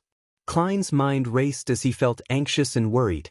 His spiritual intuition told him that what was about to happen was not something he wished to see. However, he couldn't figure out what he could do. He didn't even dare open his eyes to look at Mr. Azik's present state or whatever he had encountered. This wasn't a problem that could be solved with mere courage. It was a difference in the natural order of life, an unbridgeable gap. Suddenly, Klein had a strong feeling of helplessness. However, he didn't give up as he tried hard to think of whatever items he had on him that could be of use. Creeping hunger? No, it's at a completely different level. It won't be of any use. Death knell? Even worse. Grozel's travels? I didn't bring it. Neither did I bring the Black Emperor card and Tyrant card. Fate Siphon Charm. Yes, the Fate Siphon Charm. Klein was delighted as he formulated a plan. It was to use the Fate Siphon Charm to temporarily swap his fate with Mr. Azik. He would suffer the influence created by artificial death in his place. At the very least, I still have a chance of reviving. As for Mr. Azik, the deaths he previously suffered wouldn't from the damage inflicted. Who knows if he can awaken again in such a situation? Klein didn't consider if the Fate Siphon Charm was effective on Azik and artificial death. He only wished to give it a try. He raised his right hand and reached into his pocket. Then, there was a delay in his actions. His arm rose a little before landing back in its original location. He froze for a moment as though he had been petrified into being a stone sculpture. Klein's lips quivered a few times as his expression distorted indiscernibly. Following that, he swung his right arm and reached his palm into his pocket and pulled it out. Gripped tightly in his palm was a black crystal card-like charm. At the same time, Azik was approaching the towering illusory feathered serpent. His footsteps sped up as though he was returning to his throne. However, his eyes, which had pale white flames, were filled with pain. His expression was extremely warped. No, Azik muttered once again. Wherever his skin was exposed, white feathers stained with yellow oil grew out from the gaps of pitch-black scales. The intense shouting and desire made him lose control of himself. He was about to soar into the sky and leap towards the gigantic feathered serpent that shared his face. Pale white flames spread out from the bird-shaped accessory at his forehead, flowing towards the rest of his body. Klein's spiritual intuition was sending warnings as he hurriedly said a single word in ancient Hermes, fate. Just as he was about to use the charm, his surroundings suddenly quietened. There was no longer any sound. A slender, fair female palm appeared out of nowhere and pressed down on the golden bird-shaped accessory on Azik's forehead. A figure then materialized between Azik and the towering illusory feathered serpent, stopping the two's approach. With the help of this external force, Azik finally held back that desire and the irresistible calling to fuse together. The pale white flames in his eyes reflected the floating figure in midair. It was a beautiful lady wearing an ancient robe. She wore a black hood. Her face was deadpan, and her black eyes were deep and dark, devoid of spirituality. Chapter 9:17 Three Choices. The strange turn of events inside the mausoleum left Klein, who had his eyes closed and his spirituality converged, completely unaware of what was happening. He had no idea if it was something good or bad. Therefore, even though he had already chanted the activation incantation, he still didn't dare rashly use the Fate Siphon Charm. He was afraid it would make things worse or that it would have the opposite effect. Seconds passed as Klein felt the passage of time was especially slow. He felt as though an entire century had passed. Finally, he heard Mr. Azik speak with a somewhat hoarse and uncertain tone. "It's you." Following that, an unperturbed voice that was clearly female sounded. "You have three choices. First, continue proceeding forward to seek completeness. Allow Salinger to revive within your body. The second is to have me help you extract that half-soul, allowing you to take it with you. You will think of a way to stitch it back together, but this will make you transform back to your original form. You will stop repeatedly dying and reviving, but it will not be the present you. Your past incarnations will truly recede into being dreams. Third, It's to give up everything and directly leave. You will forever be stuck at your current level. You will have no way of advancing further. You will still die again and again, waking up with no memories, and repeatedly search for your past experiences. Klein was taken aback by what he heard. He never expected that there was another person in the depths of the mausoleum. Furthermore, she appeared to have absolute authority. She provided the former death consul, Isaac Eggers, different choices that he could choose from. This is that the artificial death that's hiding deep in the black fog? No, he originally didn't seem to have any intelligence. It's been so long, and it's not like he has tried communicating. Extract the half-soul and think of a way to stitch it together. What does that mean? Isaac's soul was not whole to begin with? Extract it from where? The lady speaking is actually able to do something Mr. Isaac is incapable of? Also, who is Salinger? Why would he be revived in Mr. Isaac's body? He is death that caused the Pale disaster, Mr. Isaac's father or grandfather. He is death. Hence, he left a seed in Mr. Isaac's body for him to revive? The first choice is definitely something to eliminate without any thought.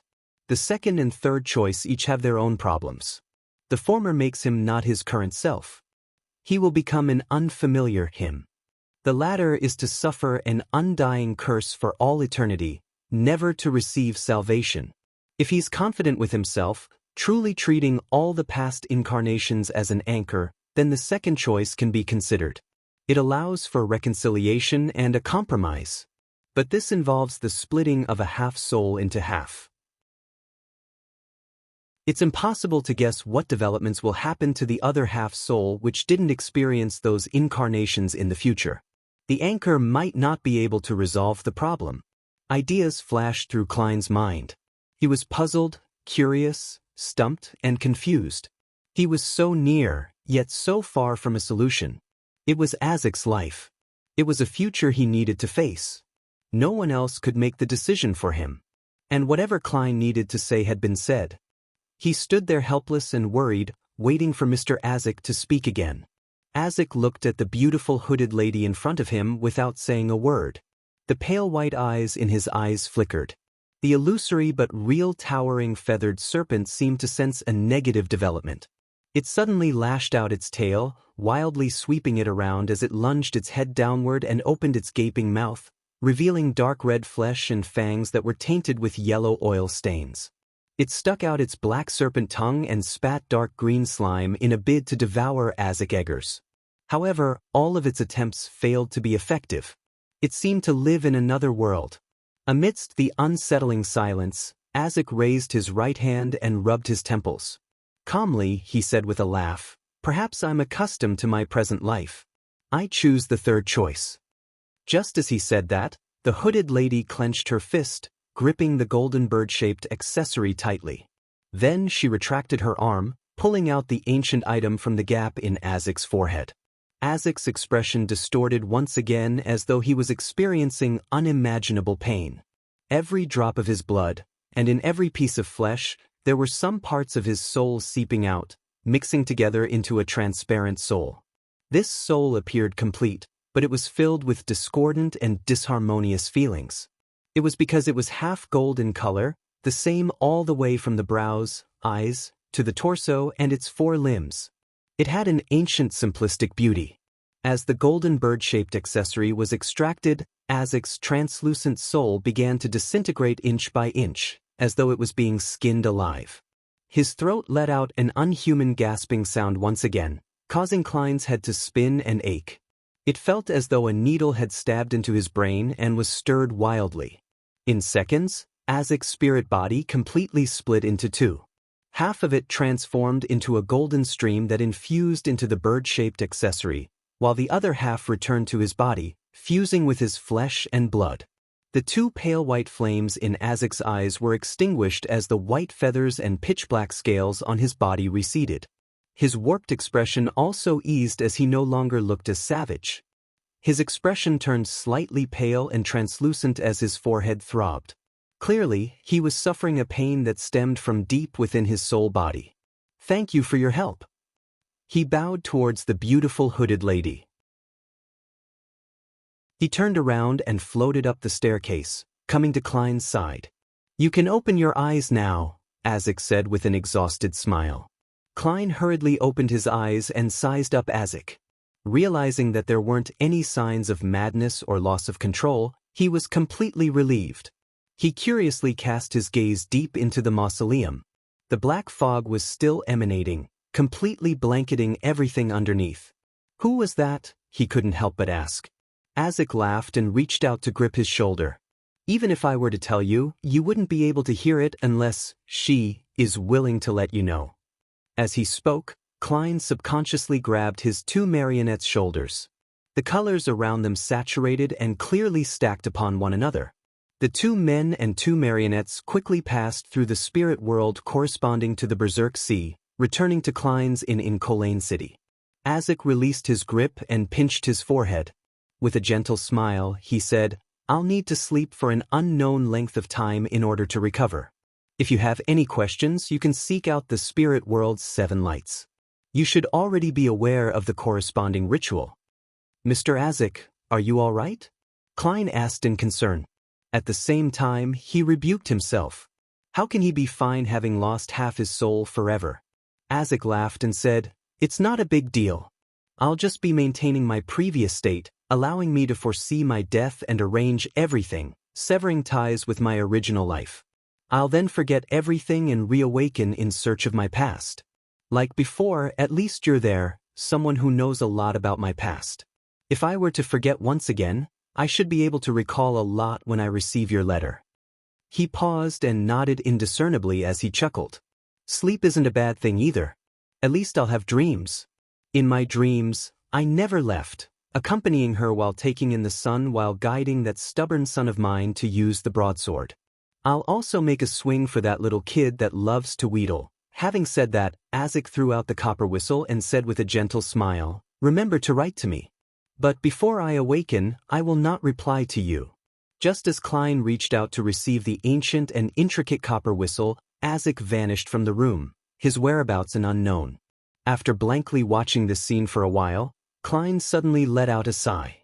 To go anywhere else from Colaine City by land, one needed to follow the spiraling path that led upwards. After passing through the different streets, one would arrive at the peak of the city. Then, one had to descend the mountain and enter a plain. At this moment, the Red Gloves team that Soist led was standing on a square at the peak, looking down at the abnormal Berserk Sea. Daily Simone, who had been pressing her forehead all this time, suddenly lowered her hand as she said, feeling somewhat puzzled, "Everything has been returned to normal. There's no more problems." "Normal?" Leonard returned with a question in puzzlement. From his point of view, it was very difficult for Daily to return to normal before the end of the Berserk Sea's abnormality. Perhaps it's intermittent? Soist hesitatingly raised a theory. Daily was just about to answer when everyone's spiritual perception was triggered. Once again, they looked towards the Berserk Sea. In the swath of pure blackness, one bright star after another lit up. Backlund. Beneath St. Samuel Cathedral, Archbishop Anthony Stevenson received an emergency telegram from the sea. The telegram's content was rather simple, but it was sufficiently shocking. Gehrman Sparrow has appeared, boarding the Black Tulip with another person. He has made Ludwell into a marionette and left with the person Ludwell addressed as Death Consul. Gehrman Sparrow. Death Consul? St. Anthony silently repeated these two names. He leaned back slightly and closed his eyes. Once again, the corresponding complete information of the sealed artifact, 0 to 17, appeared in his mind. Number, 17. Name, Angel of Concealment, Danger Grade, 0. Extremely dangerous. It's of the highest importance and of the highest confidentiality. It is not to be inquired, disseminated, described, or spied. Security clearance, Pope, Team of Researchers and Archbishop of the Backlund Diocese, sealed method. The seal is completed through the combination of 1 to 29 and 1 to 80. Description: this isn't an item. Warning: she cannot be used. Appendix 1. This sealed artifact first appeared in the Pale Era of the 4th epoch. Exact year: missing. Exact date: missing. Exact location, missing Appendix 2, based on the information, she has been awakened 5 times. Appendix 3, a limited premise is the reason behind its inability to be used. It has been confirmed that she can be used as the goddess's descent vessel. You're tuning in to the Passion Pages YouTube channel.